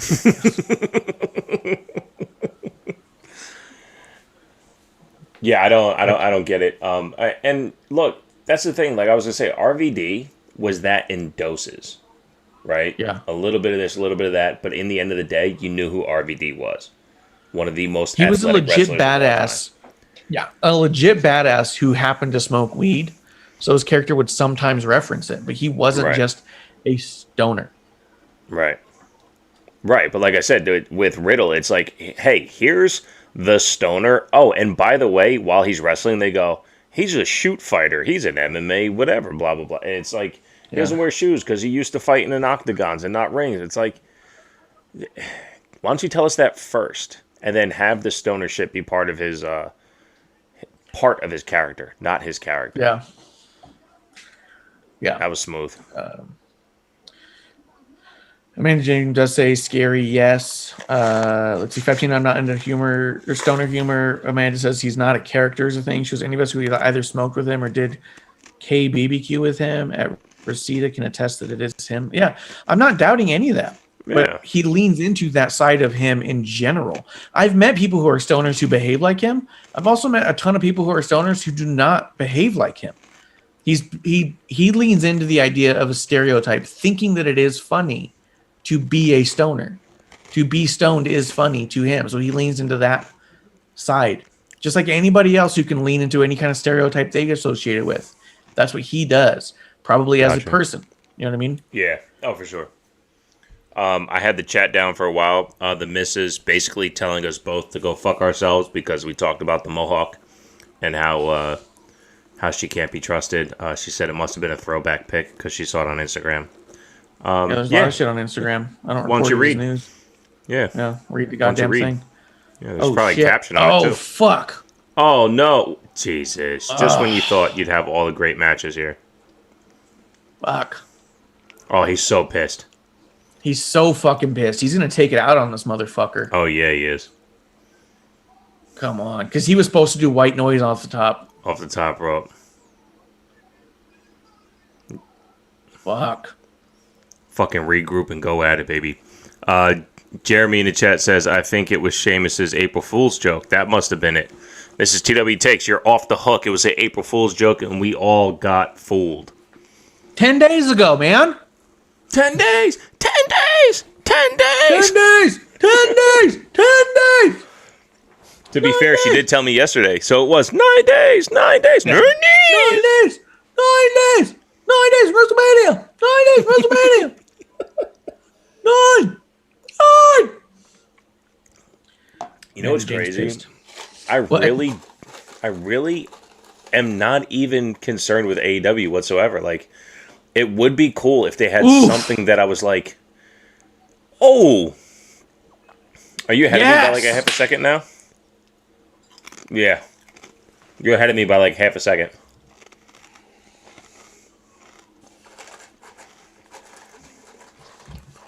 He's so pissed, dude. With your fucking... broke! Woo! Was I trying to get people to join the chat when he did 10 beats to the Bowery, or they did not do it this match? What do you mean? Oh, yeah. Well, you pounded your chest. Shit. Holy shit. Did you see that? I did. He spit blood right out. He coughed blood right out. Oh, yeah, look at that. That hit him right in the fucking mouth. You could see right there. Good.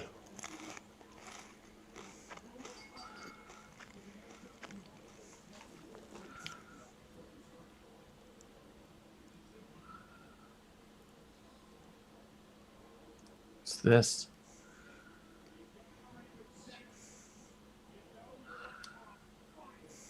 Fuck yeah. There you go. Yeah, stop crying and look mad, Riddle. Right. What the fuck is this? Be pissed. You're flashing. Look, and he's smiling in the air till he gets it right in the fucking tooth. Fuck yeah. Love it. That makes fucking Sheamus look like such a bad. Oh, look at him. He's fucking pouting. Stop pouting, Riddle. What the fuck is that, dude? Look mad. Get pissed. He doesn't know how to react because he's a stoner. He's too high to get in touch with his feelings. That's a good point. That's a good point. Shouts to Just in Time. He said, Riddle just got fucking sniped. Holy shit. Yeah. Twink. Dude, I love all these commercials with all these wrestlers that's been happening all of a sudden. Shitload of Snickers commercials. You got LA Knight and Ric Flair and Car Shield. I love all this shit because I know it's like goofy and it's like, why is Baron Corbin in a fucking bicycle outfit? Because he just got fucking paid like $3 million for that. Oh, what the fuck? I got a retweet, not retweet, a like from Ivar last night. I noticed him on the WrestleMania stage, so I was like, oh shit, shouts to Ivar for being back. And he liked it. I thought that was pretty cool. Yeah. What the fuck is this?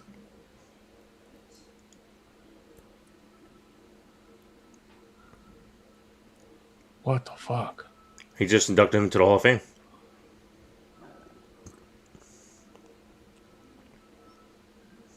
What? Is Bad Bunny going to perform tonight? Was that a microphone? Yeah, that's what it looked like. It looked like a microphone with a fucking skull on it, didn't it? Tour 2022. Yeah. Oh, fuck. That's how he announced his tour? Yes. Not only did Tickets he announce his tour. Sale. Wow. Oh, fucking WrestleMania. Shouts to Philly, March 16th. I won't be there, but that's fine. Yo, and he's going to have that fucking Triple H mic while he's out there a bunch, I bet you. Yeah. So fucking sick. Man, I love shit like that. I'll tell you, this WrestleMania has made me feel so good. It's weird, also, right?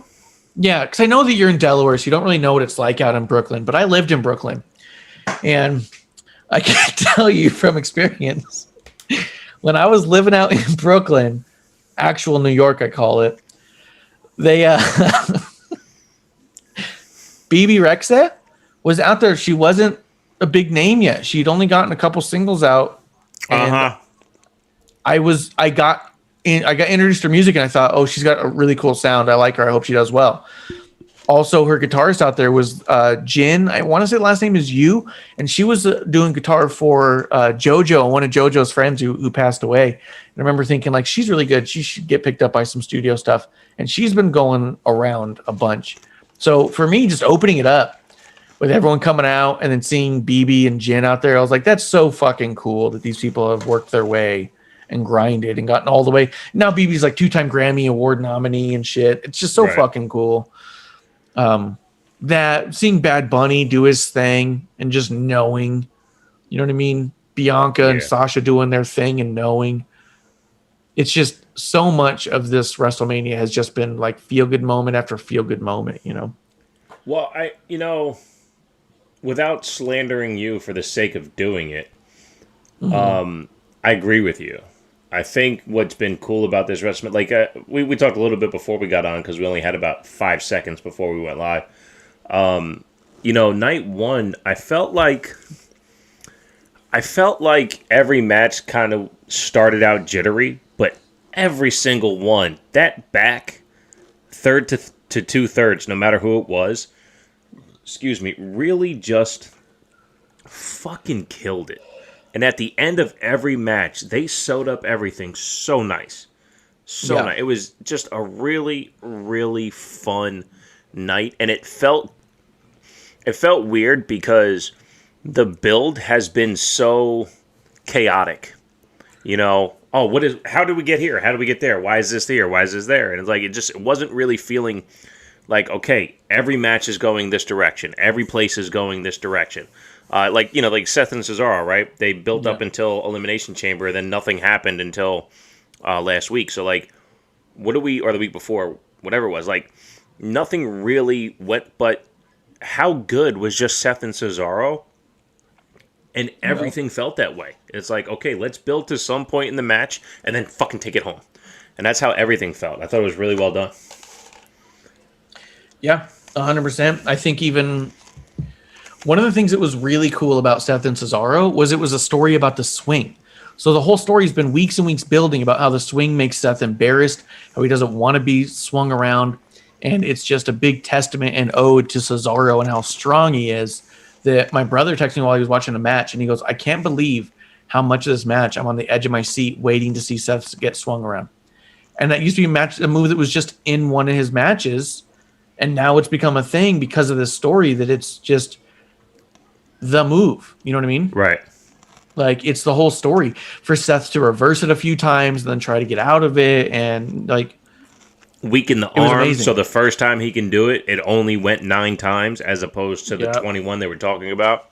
Yeah. Yep.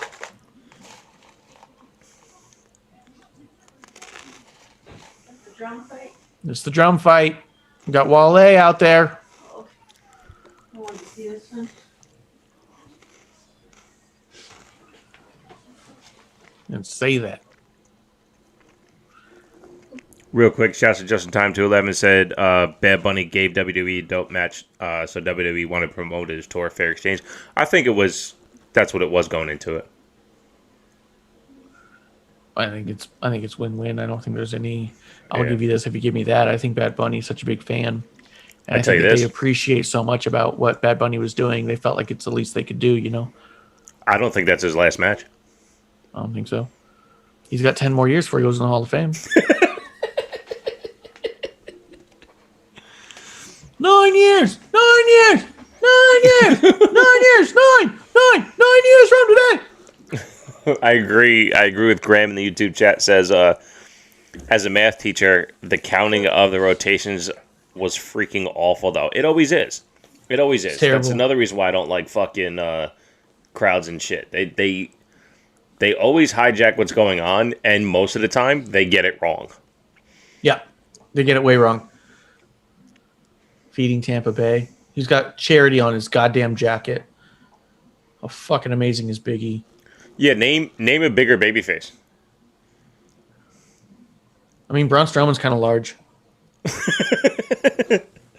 It took you a half a second, but you definitely nailed it. Yeah. Dude They, is doing epic work for educating people about Black history. Because it's not just going to be for Black youth to learn that shit. I find it so Yep. intriguing what he's doing. And then he goes, Yeah. "Oh, hold my beer. I also am feeding my hometown and showing you that on my ring gear." Yep. It's awesome. And I also like that it's a change of pace because what did it used to be? His cameo. So it used to be like, hey, I want more money. Right? Now it's, hey, I want to diverge that money into good causes. And I fucking love that. Because you could have some people who go on there all the time and talk about how sad it is not to be on Twitch anymore. Or you got people like Big E who says like, oh, that's fine. If you were going to give me money for that, give money to this. You know? Dude, did your little Sammy come with a little mask that's behind you? It didn't come with it, but I definitely got one for it. Adorable. Yeah, it's dope.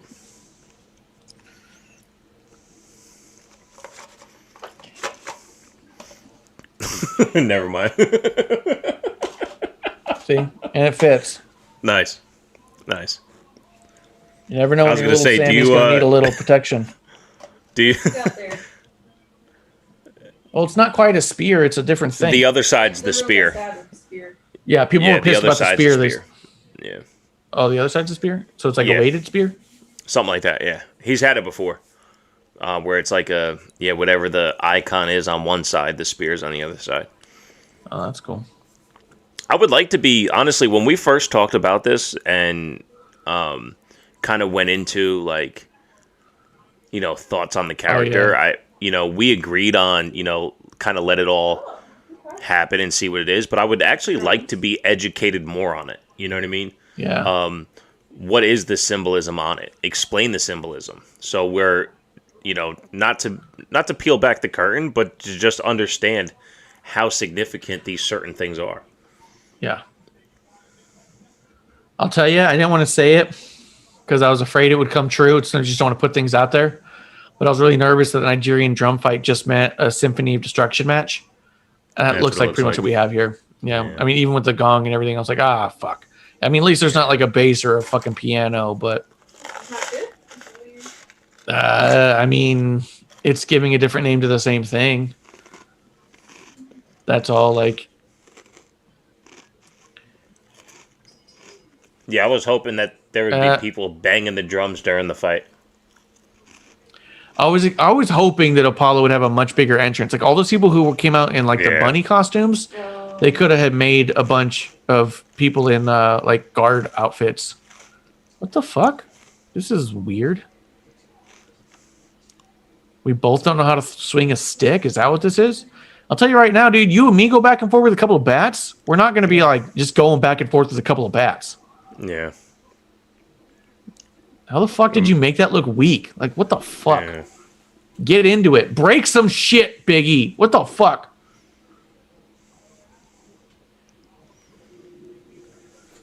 Got no time for either one of these guys looking weak. They're both so fucking strong. Do it. You know what I mean?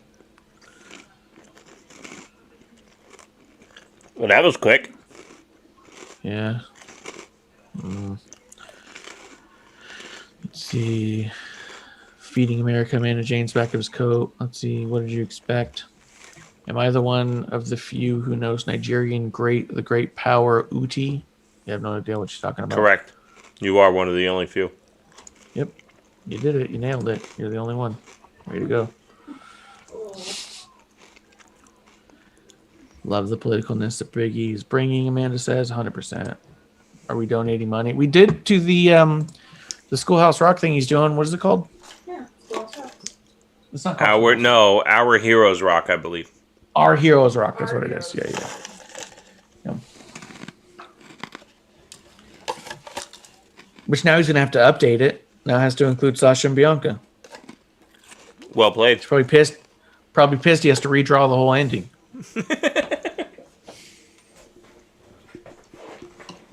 In Our Heroes Rock, the story is never fully written. Yeah, hell yeah.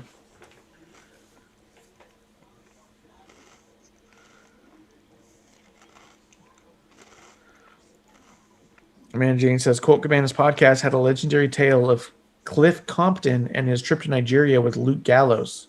Jesus. Oh, God. Unfortunately, those Fuck. are three names that mean nothing to me. Oh. Little attitude adjustment. Death Valley Driver. Yeah. Pimp Drop.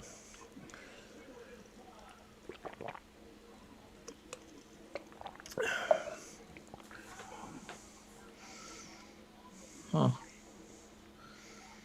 I'm a little surprised this match isn't bringing it, man.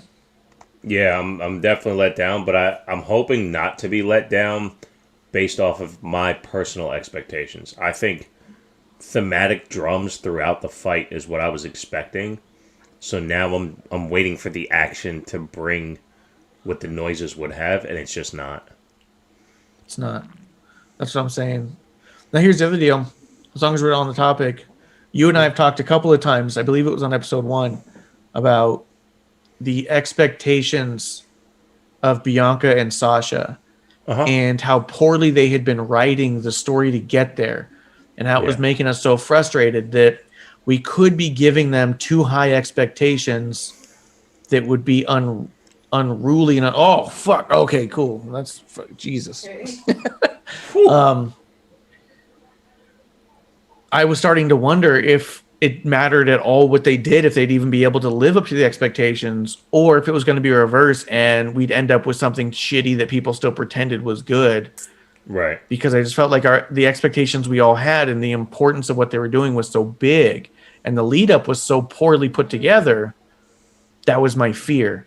Yeah. And I feel like, and I want to know what you think, I feel like all those things considered, they 100% over-delivered on those high expectations. They absolutely did it. They killed it. The match was a stellar match. The video package going into it became a great standalone bubble retelling of the story. Yeah.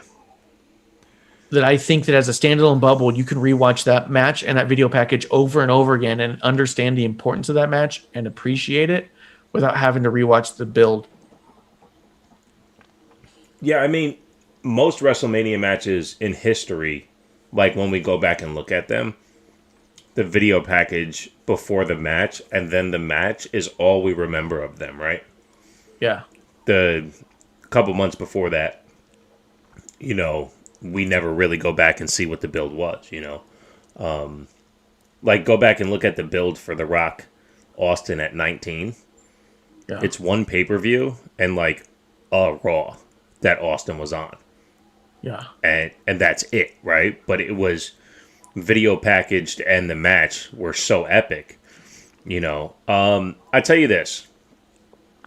I left the match still wondering, can Bianca do for others what Sasha and Bayley have done for her? And that's my concern with the champion. That was my problem with Charlotte being the champion basically right after her first shot with Nikki, right? She gets the title, and then it's all about protecting her until she finally lost it. Because fucking Rick helped her so many times retain the title. And it's like, well, why put it on her? Yeah. That's my concern. I said it since Royal Rumble the entire time. Is she going to have a singles match? And she had like 3 since the Rumble. Yeah. So, yes, all things considered. Oh! Yeah, you're like a second ahead of me, which is fine. But, no, not this quick. Whoa. Not this quick. Oh, shit. Who, is that Dabba-Kato? That's Dabba-Kato. Holy shit. Whoa. So there's no DQs in a Nigerian drum fight? You're goddamn right there's no DQs in a Nigerian drum fight. It's Nigeria, motherfucker. No, it's Tampa. Oh, yeah. Well done. Holy shit. That was well played. That was well played. Very well positioned. Yeah. And just like I said in night 1, regardless of how the match was beginning, by the time they land the plane, it's fucking safe and secure, man. That for whatever this was, it lacked, and then all of a sudden, from the time he missed with the stairs until the finish, everything was so smooth. Yeah. Yeah, that finish was everything. Yeah. But it's also crazy. I mean, this is exactly why you don't fantasy book. Right. Because what have I been saying for 2-3 weeks? How great will it be if Shane brings back Dabba-Kato to fight against Braun because Shane can't get the job done against Braun? Well, now you got Dabba-Kato. How much better is it that Dabba-Kato is with Apollo? I mean, I don't know. Braun and Dabba would be pretty good. Yeah, it still can be. Yeah. But, yeah, it's fantastic. Yeah. That was awesome. Oh, is this the first heel to get a pyro show? Apollo's no heel. This is Nigeria, his hometown. We're in Tampa. Still in Tampa? He just stopped feeding Tampa. Yeah. Yeah, that's it. And Tampa is going hungry now because he won. To fully answer your question on Sasha and Bianca, I tell you, the match was really good, and I enjoyed it. I had fun watching it. I have those concerns, and those concerns only still exist because there's not a full catalog of Bianca singles matches. There just isn't. So that was just my only concern before, during, and after. What does it look like when Bianca has to carry that weight? So there's a big difference between a moment and a championship, right? So when you talk about the importance of when you talk about the moment, when you talk about the moment of that match and everything that meant in that encapsulated bubble, it'll go down as one of the greatest WrestleMania moments of all time. Only time will tell if her championship will be as important as that moment, because you never know. Like, think about Kofi Kingston. The moment he won is one of the greatest moments of all time. His championship reign, not so much. You know what I mean? Whereas other people, like, I don't know, maybe Shawn was a big moment. Well, I'd say even Brett winning the championship was not a big moment, but his championship reign was much more important, because the championship reign is what put over Stone Cold and HBK. You know? Yeah, his reign solidified him as the standard bearer for the new talent. Yes. So only time will tell how her championship will be and how she will be as a champion. But as a standalone, as a pertains to creative, did them dirty? Were they able to? That was one more card stacked against them. Were they able to get there? They 100% got there. They did the whole fucking thing. This is the thing. I couldn't be more proud. This is why wrestling as a whole, like, people need to chill and then bring it all back together, right? anyone who says that them being the main event last night was gratuitous for that moment, they're not necessarily wrong, right? Because if you look at it on the other side of the fence, the build wasn't great. The believability in a Bianca win just wasn't there. So what were they trying to sell us going into that moment, except for the fact that this moment is going to happen? We all said it. We all said the story isn't there. And it's not even to say that those who said that they should have main evented night one from the beginning were right by saying it, because necessarily they weren't, because the story never deserved that. Right. You know, if it was Bayley and Sasha, yeah, everything they did in 2020 proved they both deserved to main event. But did they put on a main event worthy match? 1,000%. 1,000%. 100%.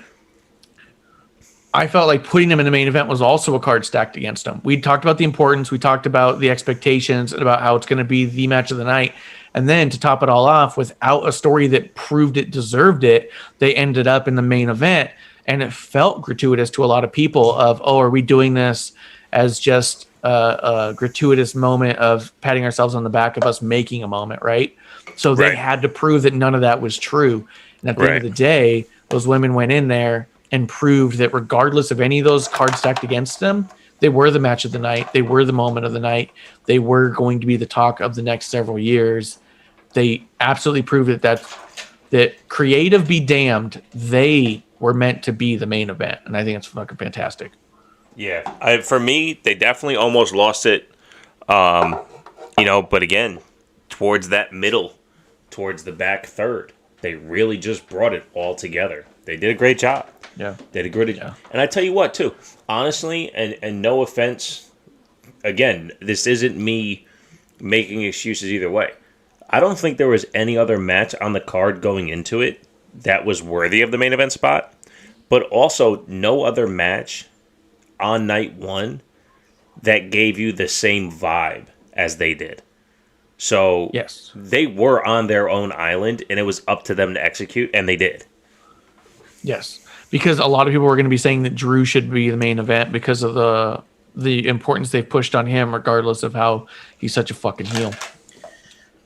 Let's see real quick in the chat. Amanda says, where did WWE get all these 7-footers? I'll tell you, they're all open for business because Tony Khan only likes 4-footers.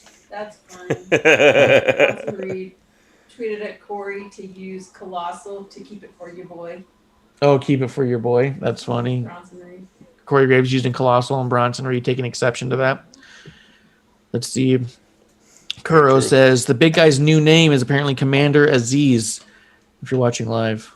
Yeah, I didn't hear that, but I'm okay with that. It's still Dabakato to me, but Commander Aziz it is. Let's see. Amanda says she had a good time in Dallas. Granted, I did only indie things.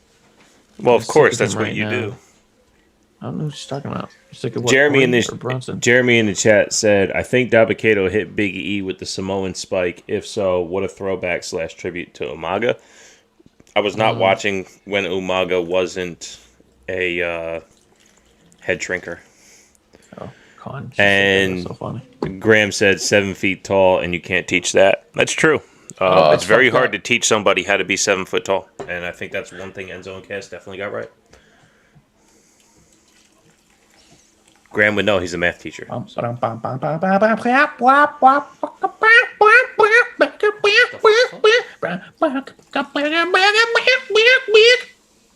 alright, man? I'm just singing along to their music they got going on. Is this Ghost Ship? Oh my god. Did we turn from WrestleMania to Ghost Ship? Yeah, it is WrestleMania the Ghost Ship. Because WrestleMania is the treasure. Yeah.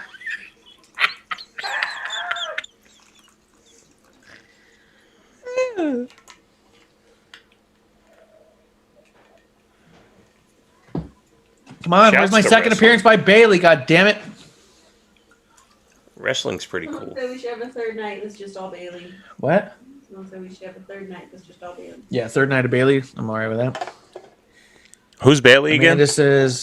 Amanda says, I'd like to be 5'6". Can someone teach me? Yeah, that's a good point. Find someone to teach her to be 5'6". It's possible. I know for a fact you can't teach 7 feet tall. But you can teach 6 foot because Adam Cole apparently learned how to be 5'5", but be billed as 6 foot. True. So Adam Cole might be the person to listen to on that one. What do you think of Stand and Deliver? We didn't get a chance to talk about it, and no offense, I haven't listened to any podcasts this week, so I didn't catch up on your show. Yeah, I know how you are. What'd you think? What'd you think of NXT? It was crazy good. I was surprised how much I liked a lot of it. I did feel that night 2 could have ended with Cross and Balor, and I would have been fine. I felt like the entire Adam Cole match was overly done, overly choreographed. Everything looked weak and weird, and I wasn't into it at all. But I felt like I felt like you could have ended TakeOver before that match. But I also understood the importance of the story of Adam Cole and Kyle O'Reilly. But everything outside of that, I thought was fucking fantastic. Matter of fact, everything outside of that, Adam Cole and O'Reilly was the biggest letdown to me. Well, the second other letdown, I think, was Io and Raquel. I think they got the main event wrong both nights. Io and Raquel, it was neither of their best matches, but it was a fine match for what it was. But they had to follow Walter and Ciampa. Yeah. Yeah, fuck me, dude. I don't want to be anywhere around Walter. How do you have an event? This is Graham being Graham. How do you have an event called Stand and Deliver and not get Adam Ant on it to sing? Ridiculous. I don't know what that means. Is that a I don't know British what the fuck thing? he's talking about. It's gotta be British. Gotta be British, isn't it? Isn't it? Justin Time Are you taking the piss? Night 1 was better than night 2. Honestly, I agree. I agree with you on the Adam Cole. I thought, honestly, number 1, story be damned. They hot-shotted the story between Cole and O'Reilly. For what they wanted to do, they didn't let that story breathe long enough to make me care enough. But I felt they were going to do something incredible that couldn't be followed. Turns out, Balor and Cross was a lot better than I thought it was going to be. And they definitely could have followed that match. Yeah. Yeah, I think they thought Adam Cole and Kyle O'Reilly was going to be talked about forever. And I saw a lot of people just try to say flat out, best match in NXT history ever. But they were saying that before the match even started. You know what I mean? Yeah. Like, I've noticed a lot of wrestling fans can't stand being wrong. They can't stand being proven that something else was better than their own idea. And they refuse to accept that something else is not only fine, but better. Like they have to be correct. So when they said, well, Adam Cole versus Kyle O'Reilly is clearly the best match of all time, when it happened, it didn't matter what happened. It was the best match of all time. Everything they did, this is the best of all time. Right. You know? And it was just, I mean, it's unfortunate. It's like we talked about earlier, the people who were trying to say that Riot Squad deserved to be in Tamina and Natty's spot more so are just people who got proven wrong. And like Lunar said, the story here was better with Natty and Tamina. I mean, it ended in a fucking fart. I'd say an oily discharge. But what? But yeah, it's not a Tuesday or Thursday, so you don't have to use your catchphrases on this one. Oh, that should be a shirt. Oily discharge. Yeah. Graham in the chat says, 80s legend, forget y'all young whippersnappers. Yeah, we are. Yeah. I was Compared born to in you. 84, dude.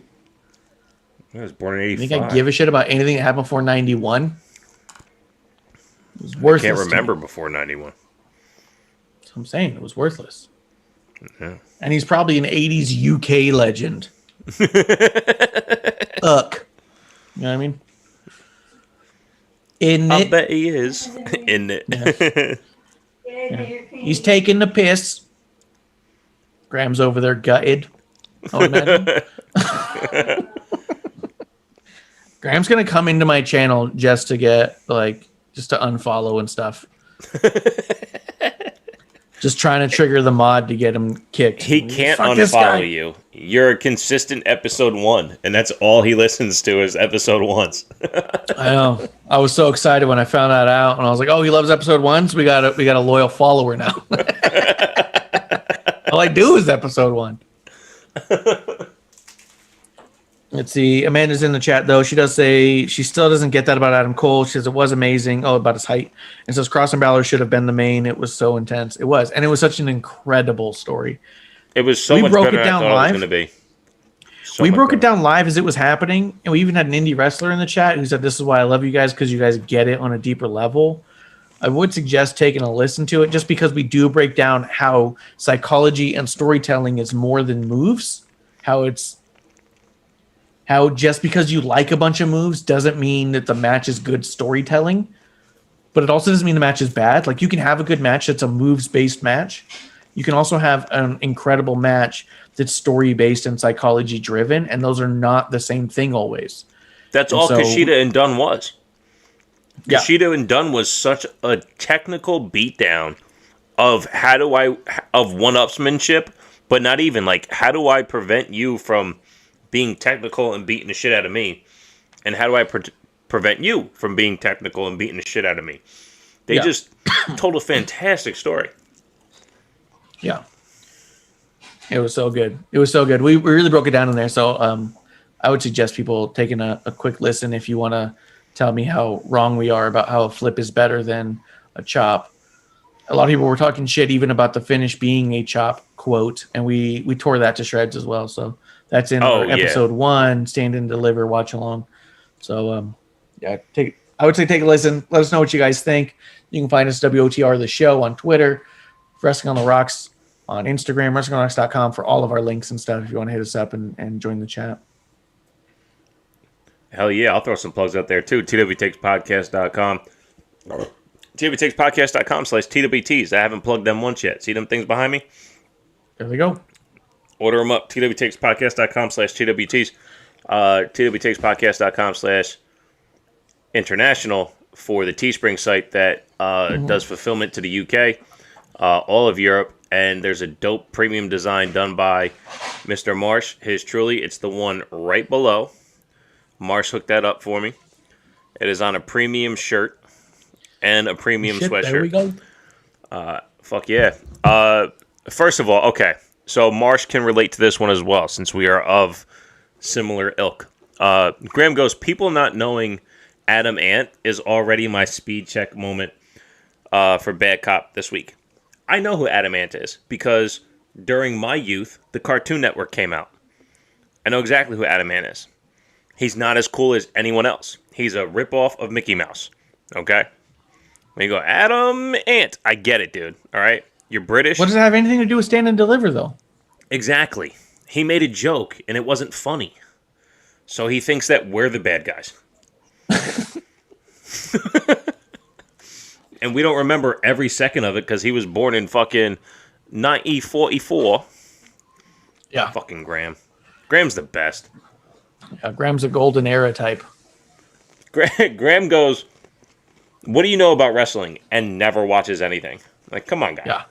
Yo, dude, I'm gonna do a little Graham 1-2 Skadooski here. When Graham's bad cop moment was Adam Pearce versus Roman Reigns, and he went on and on about how he's not excited for the match and about how the match is gonna be bad. And the whole time I'm listening to it, I'm like, the match isn't going to happen. You're literally getting worked right now. And we talked about it on our show even. And then he's all like, it's just horrible. How could they? And it's all like, don't you get it? They put two storytellers in a story together. I don't know her name. Shotzi Blackheart. Yeah, it's Shotzi Blackheart's sister, I think. And then he does this whole thing and makes you defend it. And then lo and behold, next week, they're like, yeah, the match isn't actually happening. And I was like, where's this fucking good cop moment there? Where's this fucking turnaround? Where's he go? Oh, I got worked. Because on our show, we love getting worked. I wish everyone loved get worked as much as we did. I was actually happy he got worked. Right. So I guess I got worked. He's a singer. Adam and the Ants were a punk band originally in the late 70s. Justin Time says, Teespring pisses me off. Fucking site keeps giving me issues every time I try to get the merch. I got you, bro. We'll figure this out.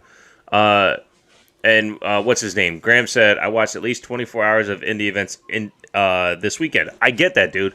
Have a podcast with Amanda Jane, and then you guys can fucking virtually hug each other through Zoom. Or Skype. That's fine. I love the fact on his show that he criticizes his partner Matt all the time, but he's the bad guy. Yeah. So good. Yeah. I do like Graham a lot. I do really like Graham, so I'm taking the piss out of him. But No, this is what we're here for. We are on our side of the IWC, and we know what we do for and to each other. I'll never get I fucking hope I never get offended, but we go back and forth all day long. We take the piss out of each other. We join each other's shows. We tag each other's tweets. We fucking go after it because we're here for ourselves. We're here for each other. And we're here for the fun of it. If you're not having fun, you're doing it wrong. And if it wasn't for Graham, we wouldn't all be together. That's for sure. we're basically a virtual pub. Am I right? Isn't it? Cheers. Isn't it? I need some Cheers, chips. Need some chips? Gotta get me a pint. Lukewarm, apparently. Graham is defending his point, saying that he had to take a different stance. Basically, I guess, saying that he knew the whole time. You didn't know. I get it. It's cool. He's like, Meltzer, dude. He couldn't be wrong. Look, plans change, pal. I love it. I love it. Although, okay, so going into this match, we got, oh, that's cool. The guys who cut the hairs are right behind him. That's really cool. Word. So Rhea and Asuka has arguably, every other story be damned, easily the worst build. It was Asuka beats Peyton Royce. Yeah. Because it was, Asuka beats Peyton Royce, which solidified that Peyton Royce will never be seen on TV again because it was a terrible, terrible match. Almost all on Peyton's part. And Rhea comes out and says, "Oi, oi, I'm going to have a match with you, isn't it?" And she's, Hey, I don't know just the because she difference won the UK title doesn't make her British, okay? I don't know the difference between Britain and Australia. What do they say? Mate? Oi, oi, mate. Gets herself a match. The next week they tag. She pees on Asuka and then goes, "All right, let's go to Mania." And that's the whole fucking thing. She doesn't pee on her. She like slapped her or something. Yeah, there you go. Amanda's in the chat. She makes a good point. Good day. Graham says, "I wish you could hear me laughing along with you guys." Yes, we know you are just the best, dude. I forgot there was even wrestling going on. Yeah. Hey, that's what the watch along's for, man. We make we make the most of in between. Yeah, sounds like matches every to have a indie great show, time. if you ask me. You know? Hey, and Graham, one more time, Marsh, you're a funny bloke, eh? Yeah. Oh, you know what? Graham's watching right now, right? Yes, sir. Graham, check it out. Zoom in, buddy. That's a Carl Pilkington tattoo right there. I don't know what that means, but I'll let you know what he says. Yeah. Jeremy in the chat says, this could be WWE's redemption story for the poor decision of having Charlotte beat Rhea last year. I fucking hope so, dude. Having Rhea beat Asuka could be a huge rocket strap to Rhea. Absolutely. She is 24, 25 years old and could be the greatest thing we've ever seen. Peter Rosenberg said it on the pre-show, but I've been saying it for months. Rhea is what they've wanted Charlotte to be. Everything they tell you Charlotte is what Rhea actually is. You don't have to tell it. She is that. This match has me so fucking excited. This is literally the match I've wanted for probably at least 2 years. Wicked fucked up probably if 2 years. Rosenberg saying that Rhea is what they thought Charlotte would be. That's way fucked up, dude. I would say shit like that. That's what you just said he said. No. I've been saying that. He said that Rhea is what... He basically aired my sentiments. Shouts. Nice rocks glass. No, he said that Rhea is a goat. When you look at her, she is a goat. She's 24 years old, and she is the makings of what is the greatest of all time. But I've been saying that Eats for months. garbage? No. Greatest of all time. Pilkington is a definite good cop moment. The Ricky Gervais show started me on podcasts in the early 2000s. Okay, yeah, you guys can fucking bloke each other off later, all right? Yeah, I'll give him a quick wank. Oh shit! Here we go.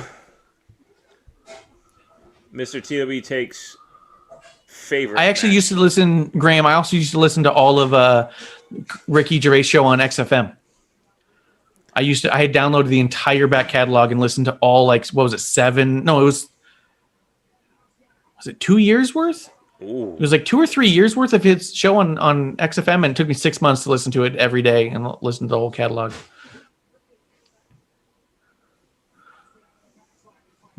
This is good. It's good already. Love it.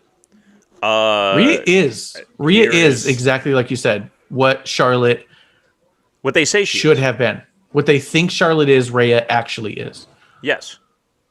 I've been saying that since the second Mae Young Classic. And without surgeries. Dun, dun, dun, dun. Yeah. Just fucking around. That one's gonna get me canceled. Graham put in quotes, "He has a head like a fucking orange." Head like a fucking orange. You know what? Oh boy. Graham downloaded them from YouTube. So Marsh must like Rockbusters too. Do you like Rockbusters? I listened to those. I did. She had the themes pants. I made this, Graham. Congratulations to local boy Carl Pilkington, world's roundest head.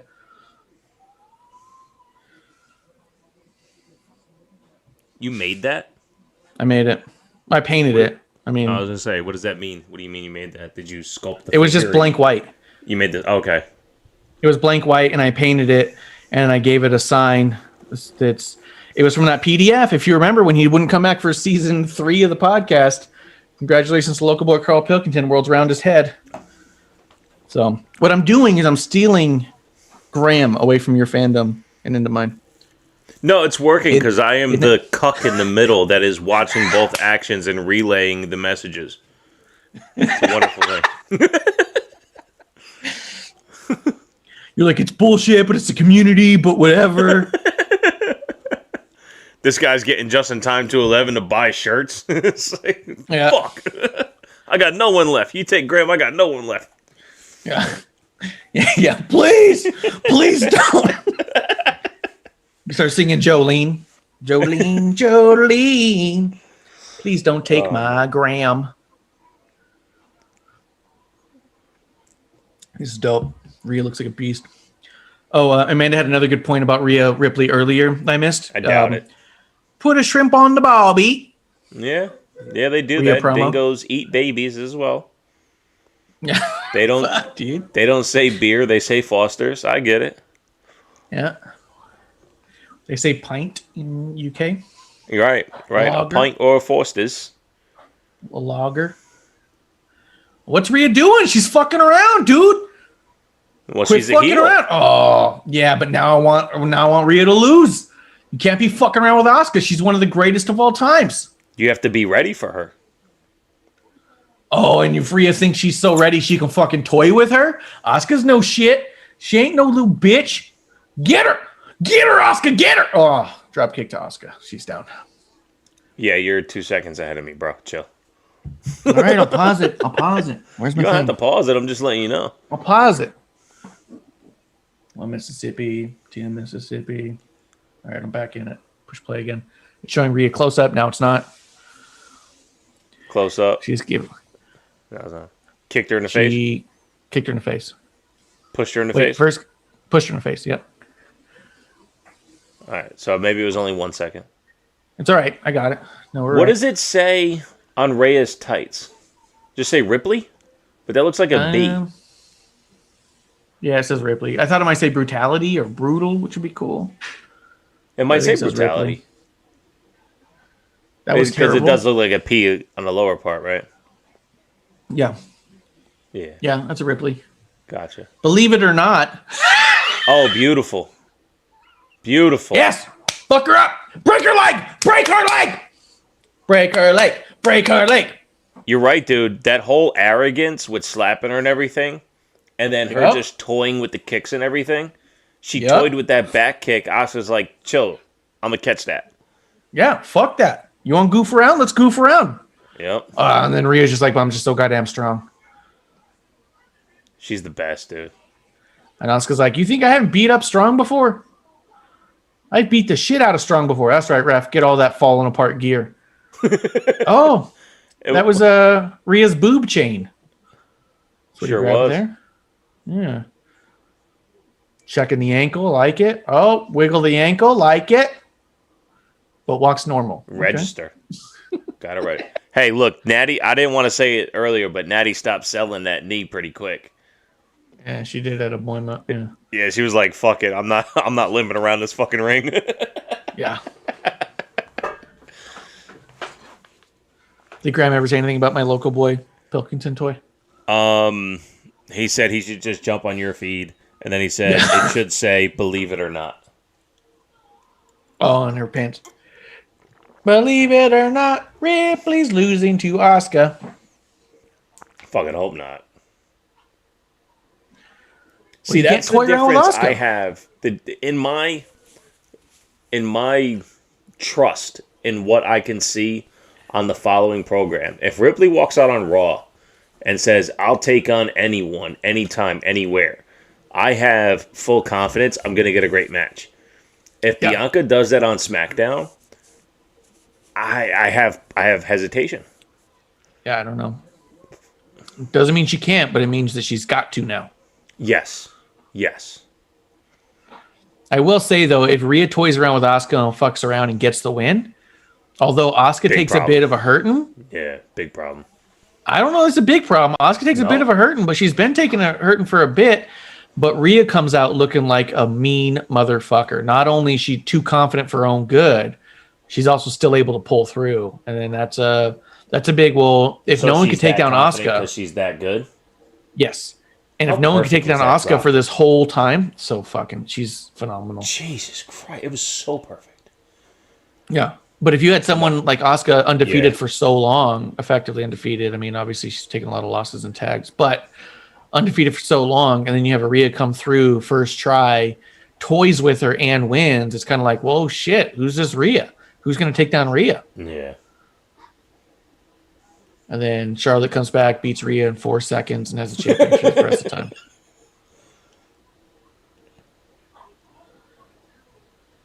Wow. Boom. Oof. What a kick. So precise, man. Hip attack. Wonderful. Oh.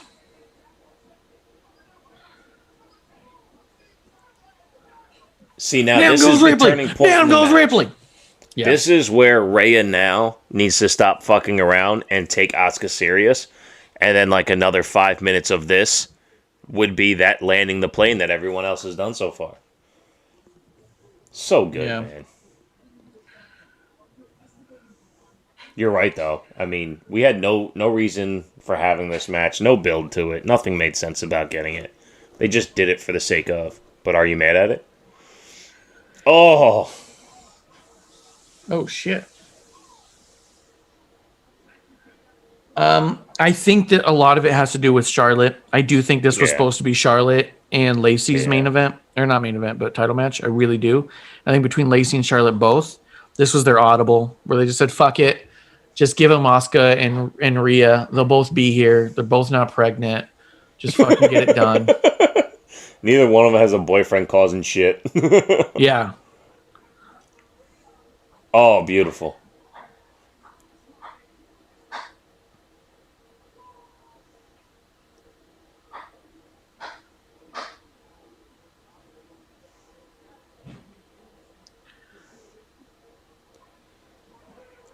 Did you ever hear or happen to know why Asuka started wrestling with the cut shirts? Cut shirt? Oh. Because she used to just go, just standard top and trunks. It was never a cover-up. And then she was wearing her merch cut for a little while. And then, I mean, this... Ooh, wow. Wow. But I didn't know if it was like a thing or whatnot, or just a costume choice. I don't know. I mean, that's hard to speculate. Yeah. Like, let's be real. That's a personal decision. Most of the gear we've always been told and heard that is really falls on the talent. Yeah. So I mean, maybe she just feels a little insecure about her tummy. I don't know. No. That's I mean? that's fine. I just didn't know if maybe you had heard something along the ways of what have you. You know what I mean? Yeah. And Ripley might lose the girls. That top came undone. Yeah. Yeah. She's Yeah, about to there pull she it go. down. Oh, I just Uh-oh. saw that. Yeah, I just saw her fix that. Yeah. Uh-oh. Yeah, I think Dana popped out night 1 too.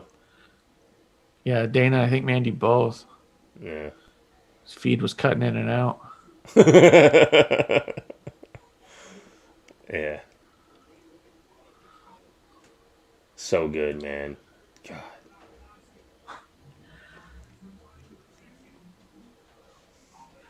Nice catch. Oof. Oh my God.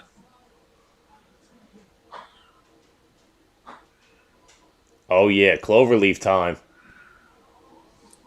There it goes. No, come on.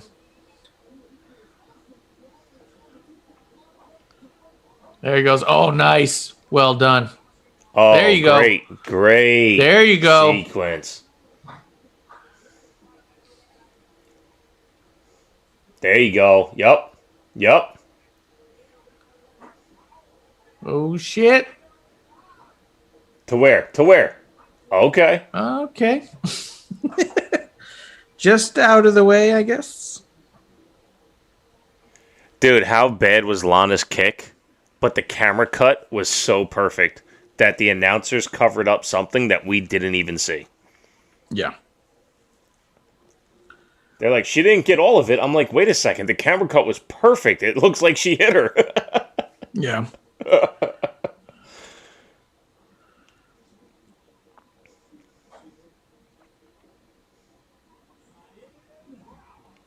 Nice. Oh. You got a dog barking in the background? Me? No. I don't think so. Do you hear a dog, producer? Do you hear a dog or anything? No, I don't hear a dog either. Is she making noise? Like scratching something? I don't know. Bishop's trying to figure out why he keeps hearing a dog. I think he's getting broken into. Is I think what's happening.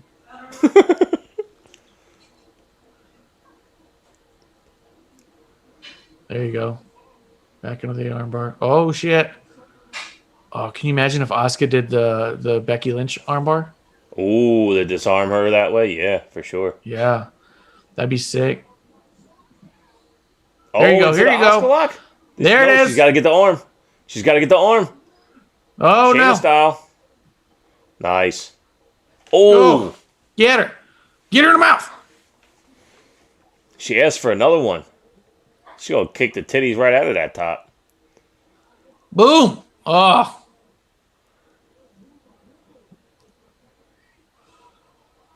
Oh, into the rip. whoa! She got it. Oh, there it is.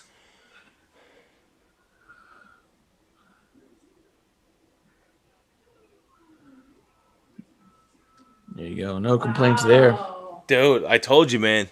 They spent that next fucking 4 or 5 minutes just fucking getting into it. The transitions were fucking seamless. Awesome. So good, dude. So good. And you know what? Can't wait for payback. It's going to be an awesome rematch.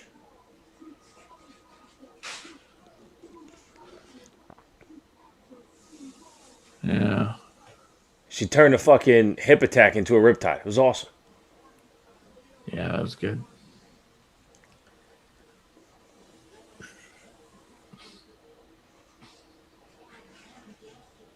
Or a missed kick. Sorry. Boom. So good. So good. Yes, Graham, of course. Becky versus Ray at SummerSlam, anyone? Yes. Yeah, Becky's got to win.